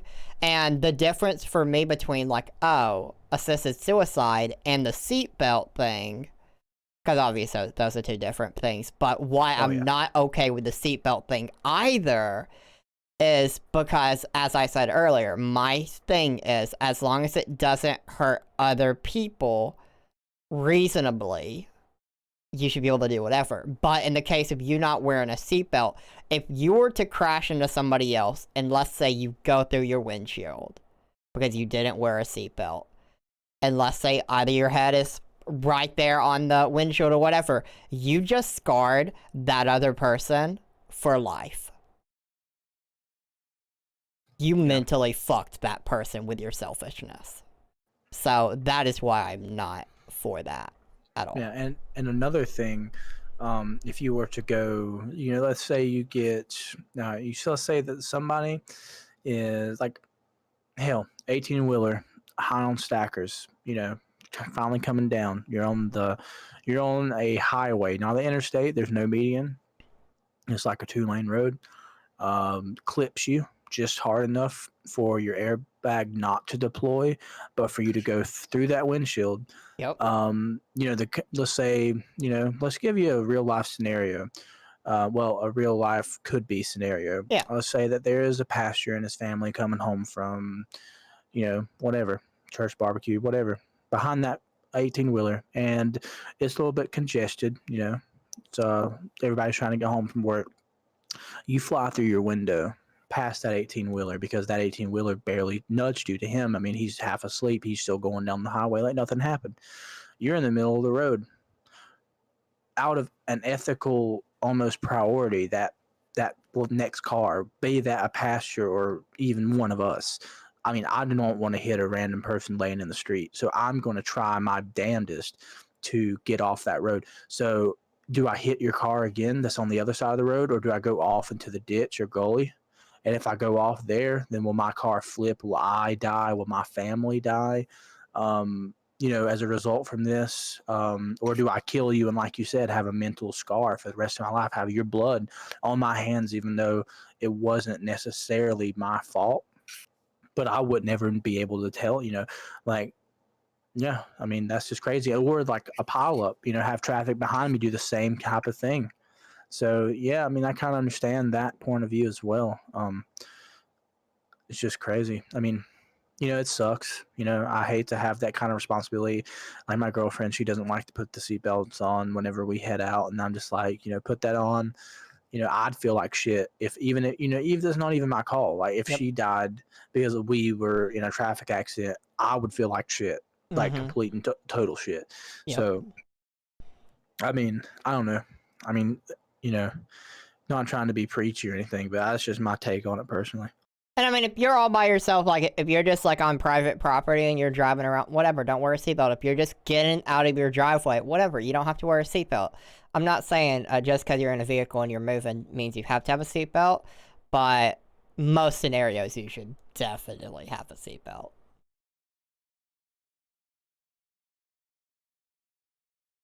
In my opinion. Yeah. I mean, again, this is so subjective because, like, absolutely.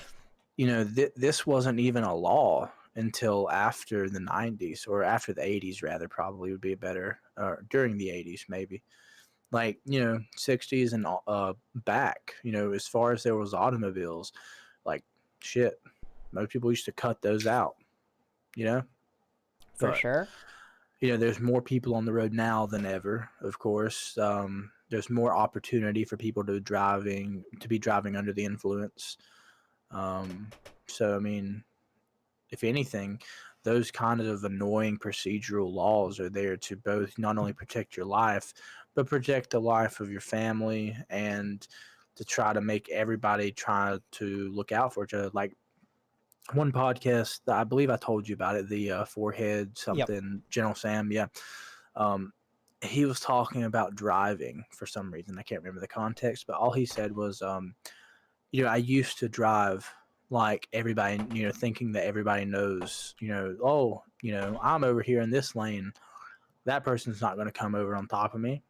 And then he said, no, I'm not going to say his exact words because I don't want to hurt your viewers, but I'm going to drive like everybody is very dumb and that they don't know where I'm at, and that they want to come and pull right on top of me. So pretty much hardcore defensive and a little offensive driving. And that's something that I think that I've done throughout my driving career personally. Yeah. How do you feel, Info?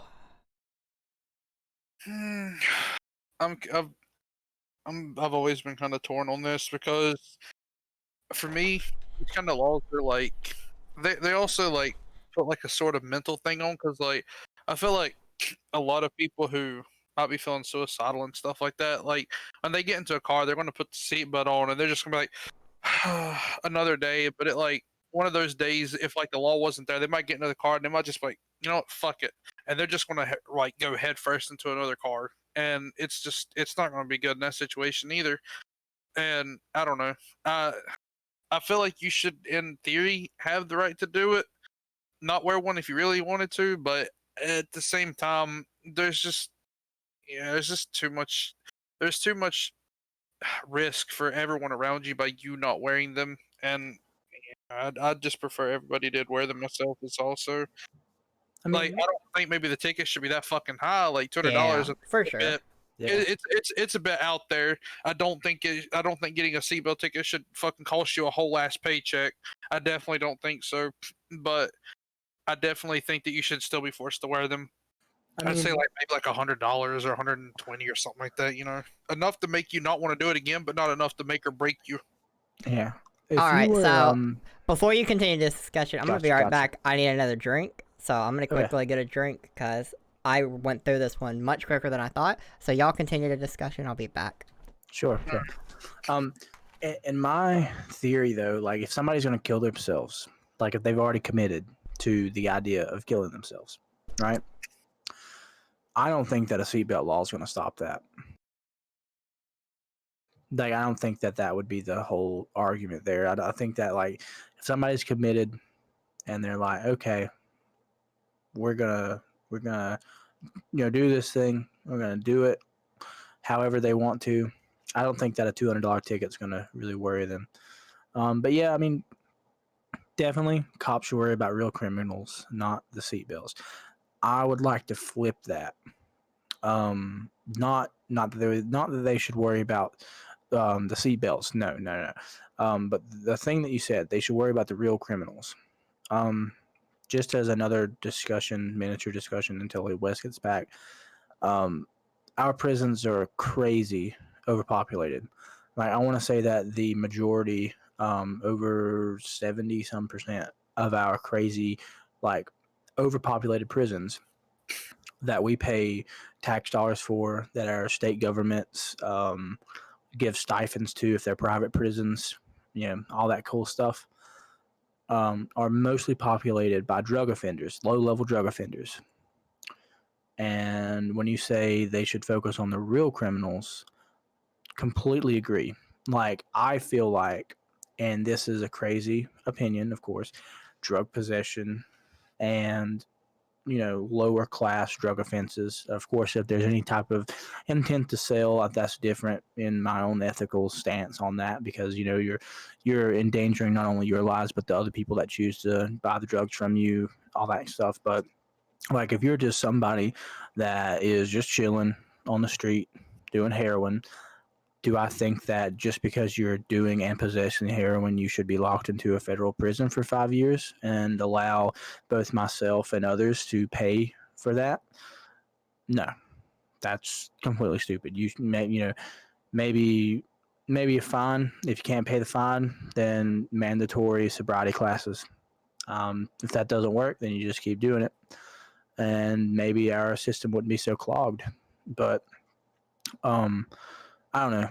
It's just something that I really have sat on for a while since I've kind of learned about that, because it's just so stupid. Like the whole war on drugs is what's killed our prison population and what's really made it difficult for cops to actually do real police work. And I guess that kind of fits into your whole seatbelt argument, but in a weird way, maybe.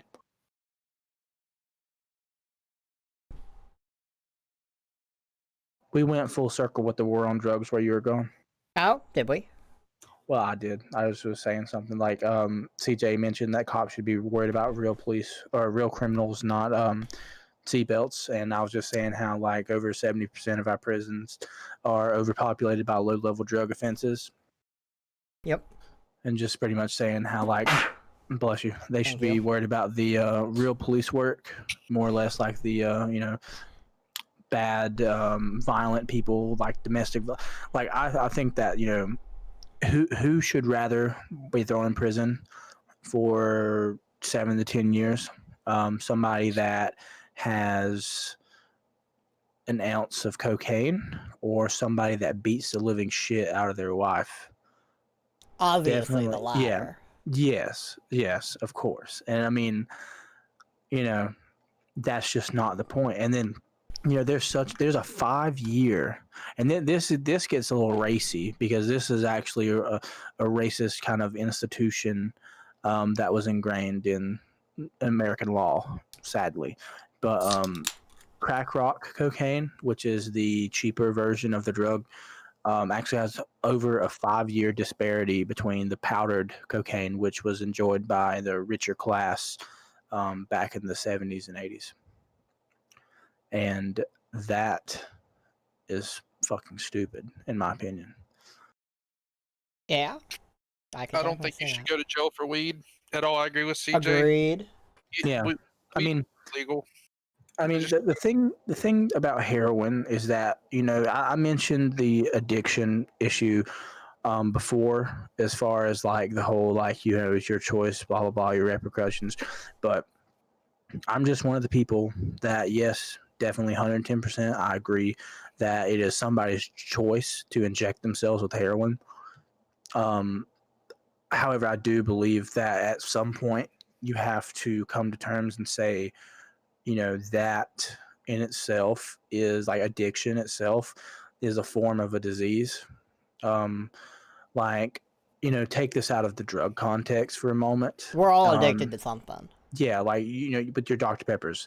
Don't drink a Dr. Pepper or any type of soda or sugar, like sugar intake at all, for, let's say, I'll give you 2 weeks, 2 to 3 weeks, nothing, like no sugar at all.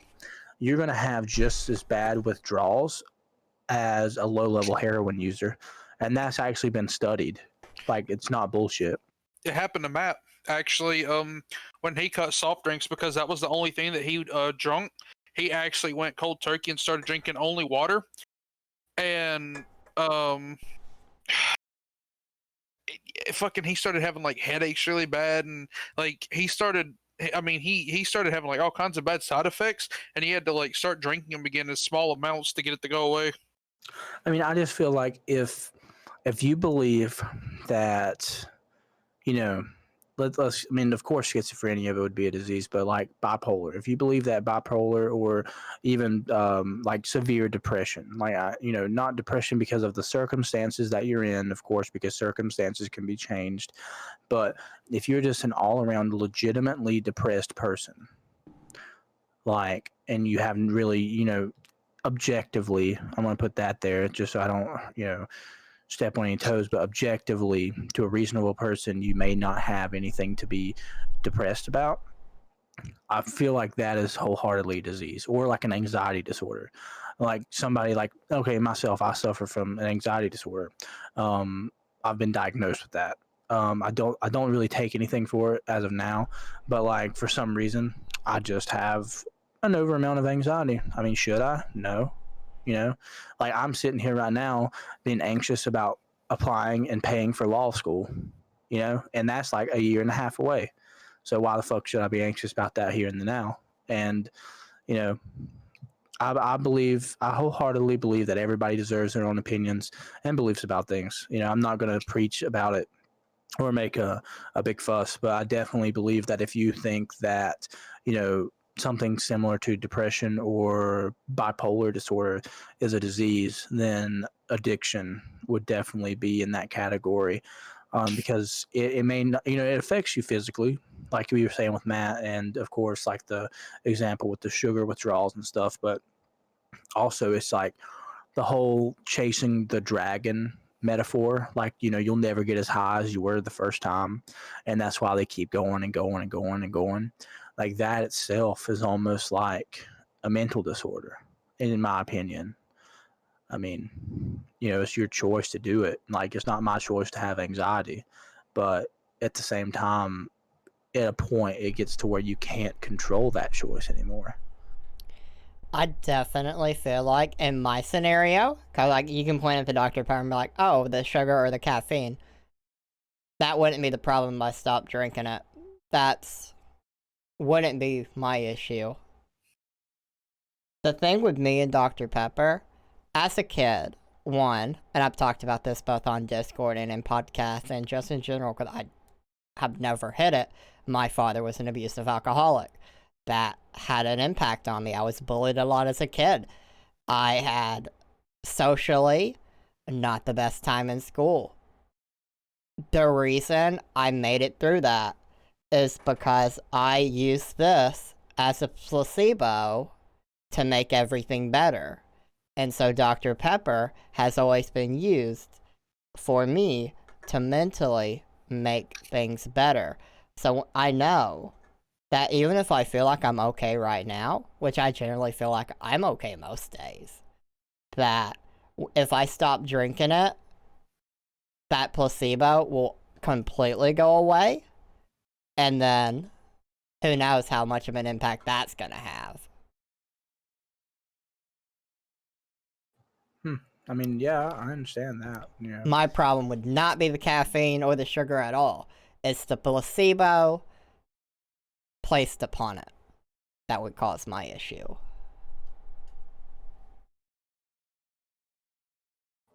Yeah.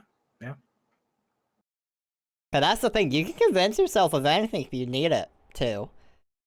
I mean, here's a personal example. I don't know how you guys might feel, or if I will catch some flack for it, but I actually used tobacco for a while, and the main reason that I quit, and then I came back to it, but the main reason, and this is honest, is that it helped me stay awake. So like I could game all night. I could go get off work. Like what I used to do, honestly, this was my day. I would go to school. I'd wake up about 11 something, go to school at 12 something. I opted for later classes. I would go to school for my 3 or whatever classes, go to work at 4, get off at like 12:30, 1 o'clock at night, wait about an hour, maybe 30 minutes until my girlfriend got home. We worked at the same job at that time, and I'd go over to her house, hang out. Usually I wouldn't end up spending the night because then I'd have school in the morning again. So I would seriously stay over there until about 4 or 5 in the morning, fucking hobble to my vehicle, drive home, which it was, maybe a 5-minute drive, and then pretty much either go to bed for a couple hours, or I'd play with Kyle or Will in the middle of the night. And then that turned into that's whenever I edited our videos is actually that. And then through all that time, it helped me. It also helped me shave off pounds. Like if I was hungry, I would just, use that. And then, it's fine. Don't need to eat, eat like once a day, whatever.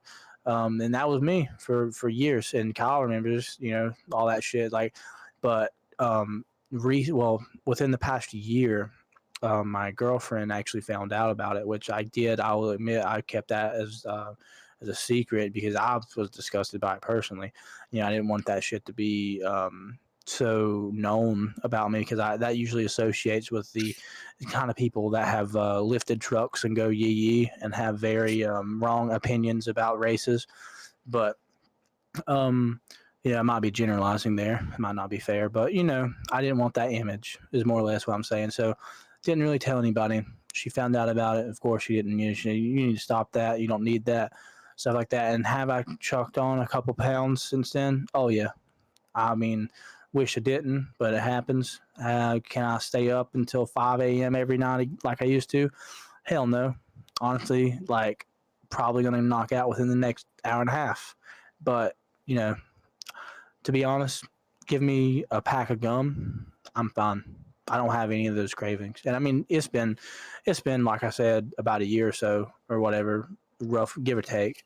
But even whenever I quit the time before this, whenever I quit for about 3 months, I didn't have any of those issues because I wasn't in it for, I guess I didn't have any of the addiction, or if I did, then it was more or less, it was more or less and I know this sounds weird because it had nicotine in it, of course, but my thing is I used that as an appetite curve. And is that, am I making that as an excuse? Personally, I wholeheartedly believe it. I was a bigger dude, and about the time I started picking it up, about the time you really seen my ass lose a lot of weight. Now, have I lost a lot of weight since, when me and Kyle used to hang out every day?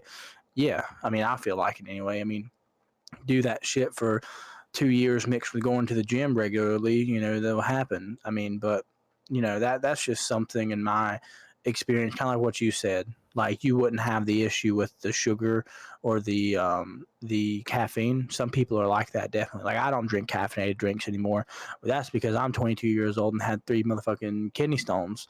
And let me tell you, buddy, like you don't want to have 3 kidney stones in less than a year, and that will make me do about anything not to have 3 kidney stones again. But yeah, that's just my experience. I kind of see where you're coming from, though, with the kind of placebo for you and then the appetite curve for me. Yep. Do you have any holes in your memory? Like you can remember a time before it and the time right after it, but there's a hole in your memory? I mean, I kind of remember everything more or less vividly. I was a chunky little kid beforehand, and then afterwards, I was still, I more or less, I was that kind of guy. No, I'm just, I'm trying this out, whatever. But um, afterwards, I want to say I feel better because I've always been the guy that's been health conscious. Like I don't eat pork, not because of religious reasons, but because like every time I eat pork, I feel like I get like a little bit of a blood pressure episode going on for some reason. Like my head kind of feels like a little bit weird, and I don't know. It's hard to explain. I probably should go see a fucking doctor. I have actually, but they don't know what the hell it's about.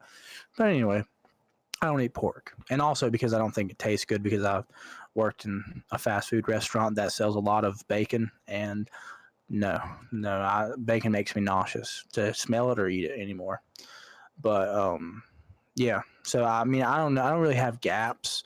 The only repressive thing that I can remember is that I just really didn't want anybody to know about it. I felt ashamed of it. I wouldn't really do it in public if I knew that anybody that I know was going to be in public. That's definitely weird. But I mean, now I'm kind of away from it. I have a 3-4 month gap that I just can't remember anything. And I've asked people about it, people that were around me at the time, because this was high school. This is not like, oh, this is just me as a kid not remembering. This is like, I remember the few years before and everything after. It's just this 3-4 month span. And I've talked to people about it years later, and something just changed. There was a shift somewhere, and I just don't remember any of it. That's how deep it was at one point for me. So, yeah. That's something. I still can't remember it. I don't know if I ever will. I mean, maybe it's just something that was repressed. Honestly. I assume. I mean, yeah, it's somewhere deep down. And I mean, do you feel like you were losing something of yourself for not remembering that? Like, do you feel like you aren't as whole? I lost multiple close friends in that time span that I don't remember. Because my attitude had a big shift in that time, according to what other people have told me. One thing, and of course, I'm not a psychology major at all. I just think it's interesting. I say interesting social science or soft science rather, but yeah, suicide topics over, CJ. But one thing that I've heard is that whenever you have repressive or repressed memories, and you feel that you can carry on your life without having to really dive into that, or you can not, like, if you feel like the risk outweighs the reward, like of knowing the memory, like if you found out why this happened, would it affect who you are today? Like if that is off balance, and it's always better, is at least of what I've heard or read, that it's better to leave those alone. Now, would that stop somebody from a piqued interest from trying to talk to a therapist about it? I mean, no. I mean, I feel like I would be the first person to advocate for people to seek like a therapist or to talk to a therapist, dude, that shit works. Like, it really does. Like, very nice to have somebody that's outside of your sphere to talk to about issues. You know, but at the same time, like, let's give a for instance, like somebody, you know, male or female, whatever you want to say, was sexually abused by their stepfather, stepmother, whatever, you know, when they were younger. They don't remember it. They're happy in a relationship. They're getting married, whatever. And they, you know, talk to a therapist and they try to recall their childhood and stuff. That shit comes up. I mean, yeah, it's going to affect their marriage. I mean, it's going to affect who they are, really. So, you know, sometimes it's better to let things lie if they don't inherently hurt who you are. And I mean, in your case, I mean, you know, it might have been something that you had to go through. It had to make you who you are today. I mean, you know, I don't know you on a personal level, like we don't live doors away from each other. But I mean, hopefully, you know, in the coming months we'll still, you know, be in contact. You know, we'll be friends and stuff. So, I mean, I don't think you're a bad person. You're honestly pretty awesome, in my opinion. So I mean, you know, it's just very, yeah, I kind of feel you though. It's very weird. I do have an issue, or not an issue, but a period in my life where I feel that, like, I was in a metal band. I was a drummer. We toured and played for about 2 years.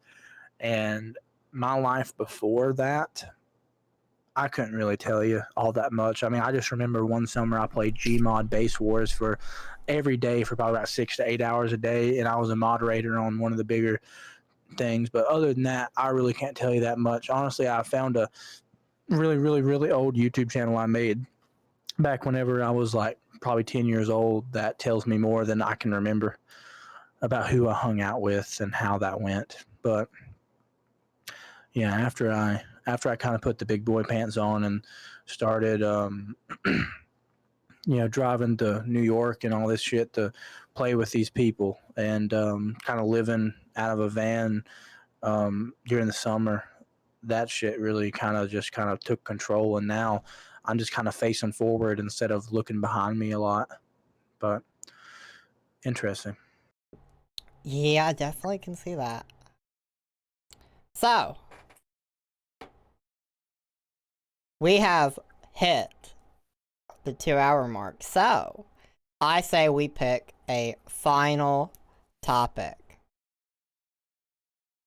So, your options are: we have the Tennessee judges. It's okay to film clothed women in public without their consent. We have a South Korean football team that had to apologize for using sex dolls to fill the stands. We have a Florida high school teacher charged with secretly recording students at a pool party. A man that refused to wear a mask breaking the arm of a Target employee, which comes with a video. An off-duty officer body slams an upset Walmart shopper who refuses to wear a mask in a store, with a video. Women dressed as nurses stealing packages off of porches. Or child marriage in the United States. Which would we like to end the episode with? Do we want to let chat decide? I think a group consensus is the best. And I consider the group all 4 of us, meaning me, Info, you, and the chat. Okay. A group consensus. What do we not want to end it with?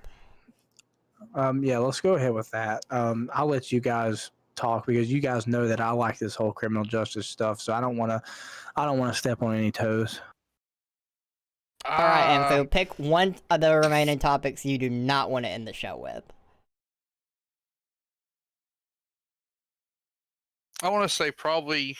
Oof, that's tough. I want to say probably the people being filmed in public. Alright, we'll remove that from the ballot. I will remove the child marriage.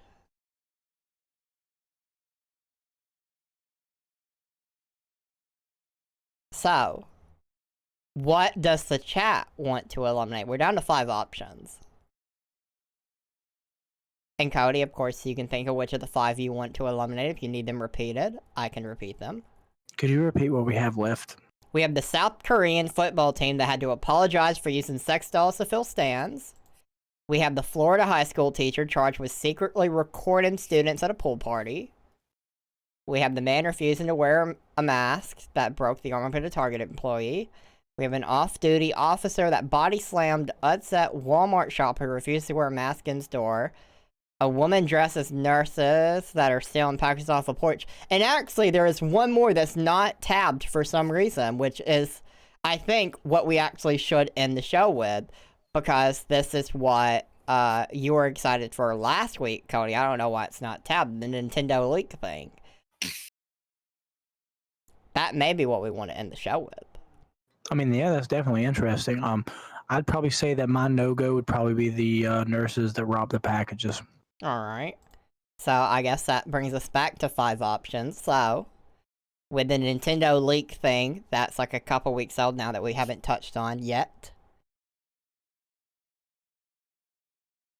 The ball goes to the chat to either eliminate something, or we can keep having us rotatedly remove things for the final topic. I mean, I'm 100% like the two that I'm in favor for the most is obviously the Nintendo source code because I've been waiting on this for like 2 weeks now. I think we should do the Nintendo one because it's been like 3 weeks now. I mean, I'm 100% behind that. Alright. I think we should do that just because everything else can be touched on next week if we want to touch on it. I think the Nintendo one has already been given the shaft 2 times. For it to get the shaft the 3rd time is brutal. Yeah, let's do that one. Because I've been wanting to talk about that one for a while. I like Nintendo, and let's see where this goes. Poor CJ. Alright, so 2 terabytes of legacy Nintendo secrets leaked online. And now, keep in mind that Nintendo absolutely guards its proprietary information with notoriously tight fists. This is very true. They just recently, not Nintendo, but Disney slapped the Club Penguin private servers that people were running. They cut that shit. Yeah, I heard about that. It was a whole minor sex scandal thing. Yeah. I mean, Club Penguin has always had that kind of vibe around it, though. Even when it was not private. Well, I've heard that the private servers, they didn't restrict any of the content that people would talk about. And, like, the majority wasn't even the players. It was mods that was soliciting underage images to mod people. Like, there's a specific person that was 16 at the time that testified, or not testified, but, mentioned on an interview that I can't remember the guy's name, but the specific mod asked her if she wanted to be a moderator. She said yes. She was 16, and he said, "Send me your nudes," and she ended up doing it. And it just was not good for the identity of the private server. So, the Nintendo console leak is said to include the Nintendo 64, GameCube, and Nintendo Wii source code, diagrams and data sheets for every system component, documents describing feature planning and implementation, the full Wii operating system CDK, planning documents for implementation of the Wii from 2004 to 2006, and some demos including Space World 99. The data is said to originate from a server hack related to Broad On, a company Nintendo had contracted to develop Wii hardware and software. So, apparently, and there could also still be more Nintendo stuff getting leaked as well. But what's really big about this, like 2 terabyte leak, like the realistic thing, if you're a person that is into emulators, while the Wii emulator is fine, having all of this, whatever they're working on, if they're having any struggles and they wish they knew how they could solve it, here you go. Yeah, I mean, in my opinion, I think that,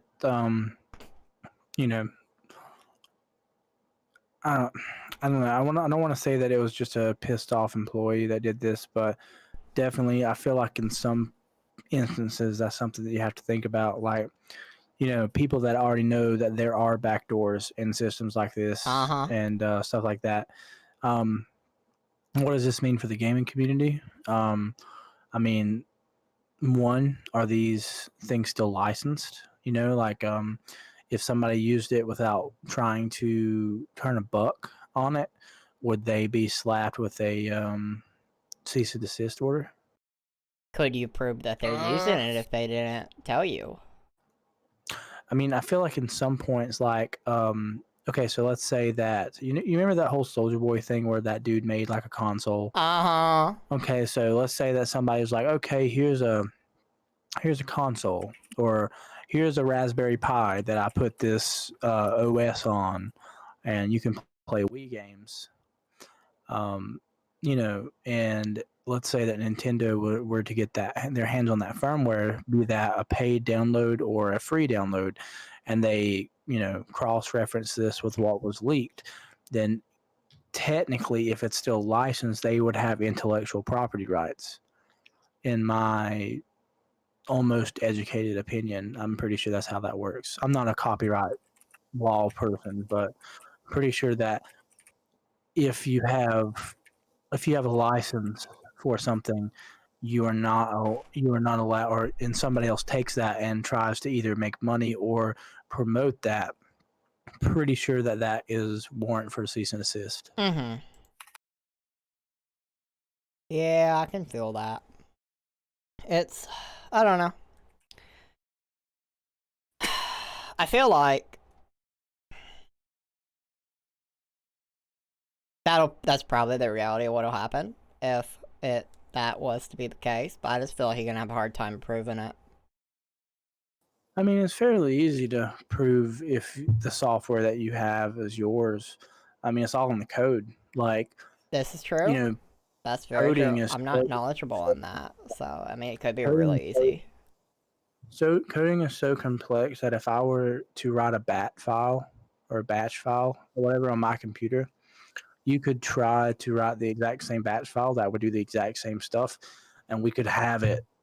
It wouldn't have to be similar in all aspects. Like, the best thing is, like, okay, so HTML. There's ways that you can import media onto a website if you code it in HTML. Like, there are different ways. Like to make to make a YouTube video be embedded. There's one way to do it where you can embed the link that would go off of the server, which would be YouTube. And there's also, you download the video and you put the video inside of the actual code, and you run that off of your own server. So there's different ways you can do things, but with an operating system, I mean, I haven't coded in any of that crap, but with an operating system, I feel like that shit's pretty, like, if it's not 110% identical, it's not going to work. Yeah. And, I definitely think you probably know a lot more than I do on this scenario. So I want better emulators to stem from it. I agree. Because I enjoy having them when used properly, like, for legal purposes, if that makes sense. Like, technically, though, what the emulator is legal. That's not the bad part of the emulator. So I mean, I agree, but I mean, like, using them for what they're intended for, using them to play games that you already own, to have a digital copy of that game to play on a computer or something like that. I'm all for it, because I mean, I've used the emulator before. Like, I have several games that I own physical copies of, and I've used them on an emulator because either like, for instance, Emerald, I don't remember, it was on the Pokemon games. I have the physical copy, I have the cartridge, I could go get it right now and take a picture of it, and I have the ROM of it, that simply because my Game Boy can't find it. Yeah. I mean, That's fair. Draw Florida Man. What the fuck, Cody? Is it bad that my first thought on drawing Florida Man was to draw Hop? No. And specifically draw Hop's bean?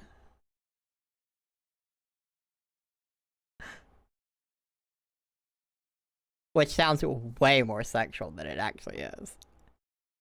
The literal bean. Here's Florida Man. Here is Florida Man. Alright, I assume this will be a Discord link. He's No, actually. I'm sharing it. Ah. He's live. Oh, I see. I see. Oh. Or did you just Google Florida Man? How the fuck did you come to this guy's conclusion that he is Florida Man? No, I mean, technically, if you want to get, Florida Man's a meme because every weird shit happens in Florida. Florida Man beats ATM, says it gave him too much cash. What? Florida Yeah, Man's it's a a meme. legend. Florida Man is the absolute greatest. I still want to draw Hop's bean though for Florida Man. Go for it. Yeah, I think that's because Hop is our local Florida person. Him and Solace. So I feel like in honor of Hop. Let's see. He has a hat on the bean, so yeah, keep that in mind.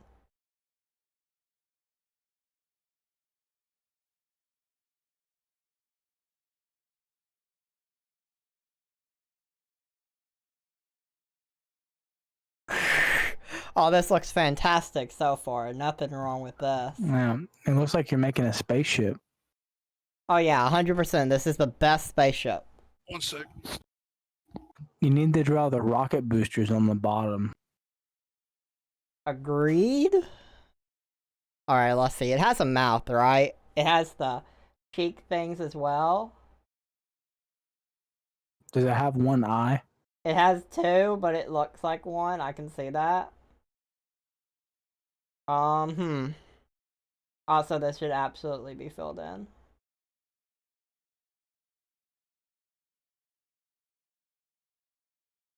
And there you go. Now it looks more like a hat. And it, let's see. Can I like...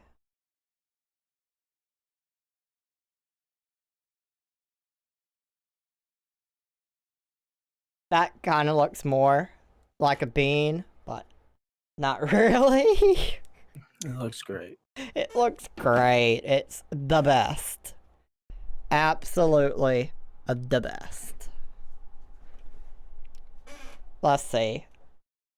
Can I can. Okay, so.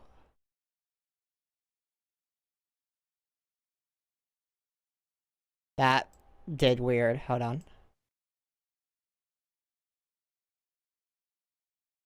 Okay, that's fine. So, for all the people that may not see. So, to explain the whiteboard for this week, we have the very, very small can of Dr. Pepper that looks not perfect, but it is what it is. This is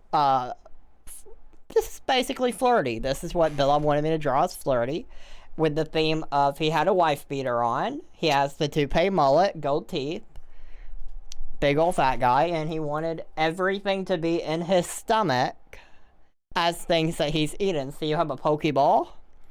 The wife beater does say flirty loves Wes, which is very sweet. We now have Florida Man with Hop's Bean. We have a dancing hot dog. This is supposed to be a disco ball and the hot dog. We have Infu with a shirt design that has 2 dots. Very nice shirt design. He's holding Trash. 2 Doritos. Okay, that was my representation of how the crunching sounded. You have Quagsire. And these are all things that Flirty has eaten. Beautiful. Exactly, it's very beautiful. That's what this week's whiteboard produced, and I could not be happier about that. Truly, the most A+ of A+ things. But yeah, that will be this week's edition of BS Back in the Shed, unless we have anything else we want to add. I just want to say thank you for having me on. It was good to have you on. Oh, we should absolutely link out the stuff. I closed Edge entirely, not even remembering. How rude of me. Let's see here. I hope that I didn't like overstep or just sound too long-winded or anything like. I think this was a good episode. I liked it. No. Well, thank you. I think this enjoyed was it as a... well. It definitely was not the normal episode, but I feel like variety is the spice of life. Yeah, I enjoyed it as well. Actually, it's That and definitely garlic. it definitely has it had a different ring to it than our normal episodes, and it was a good ring in my opinion. I enjoyed it, but I wouldn't want it to be in every episode kind of ring. Exactly. Let's see what kind of spice we can bring to the table. Next week, you know what next week's spice is going to be? Oh yeah. I was what? telling him through this. Next week is just going to be a fucked up episode. That's what that's going to be. Because next week, for anyone that's unaware, we're doing a co-host convo for the first time in a long time.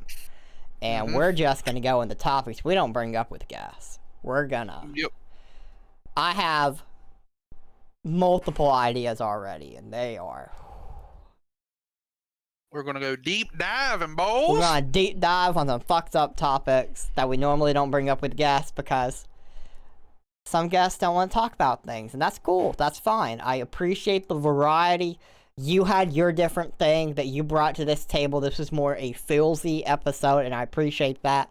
I appreciate the guests that we have the super funny episodes on. I appreciate the guests where we just have an interesting time, a weird time, all the different variations, and I still remember Zoe with his hentai nonsense. That was so different. You don't get those every day. Definitely. And yeah, I just feel like variety is the spice of life, and next week we're gonna have an interesting time. I'm curious to see how the co-host convo does compared to the normal episode, if people will enjoy it just the same, or if they'll feel like guest is the way to be. We'll see. The idea currently is we will do a co-host convo at the end of every month.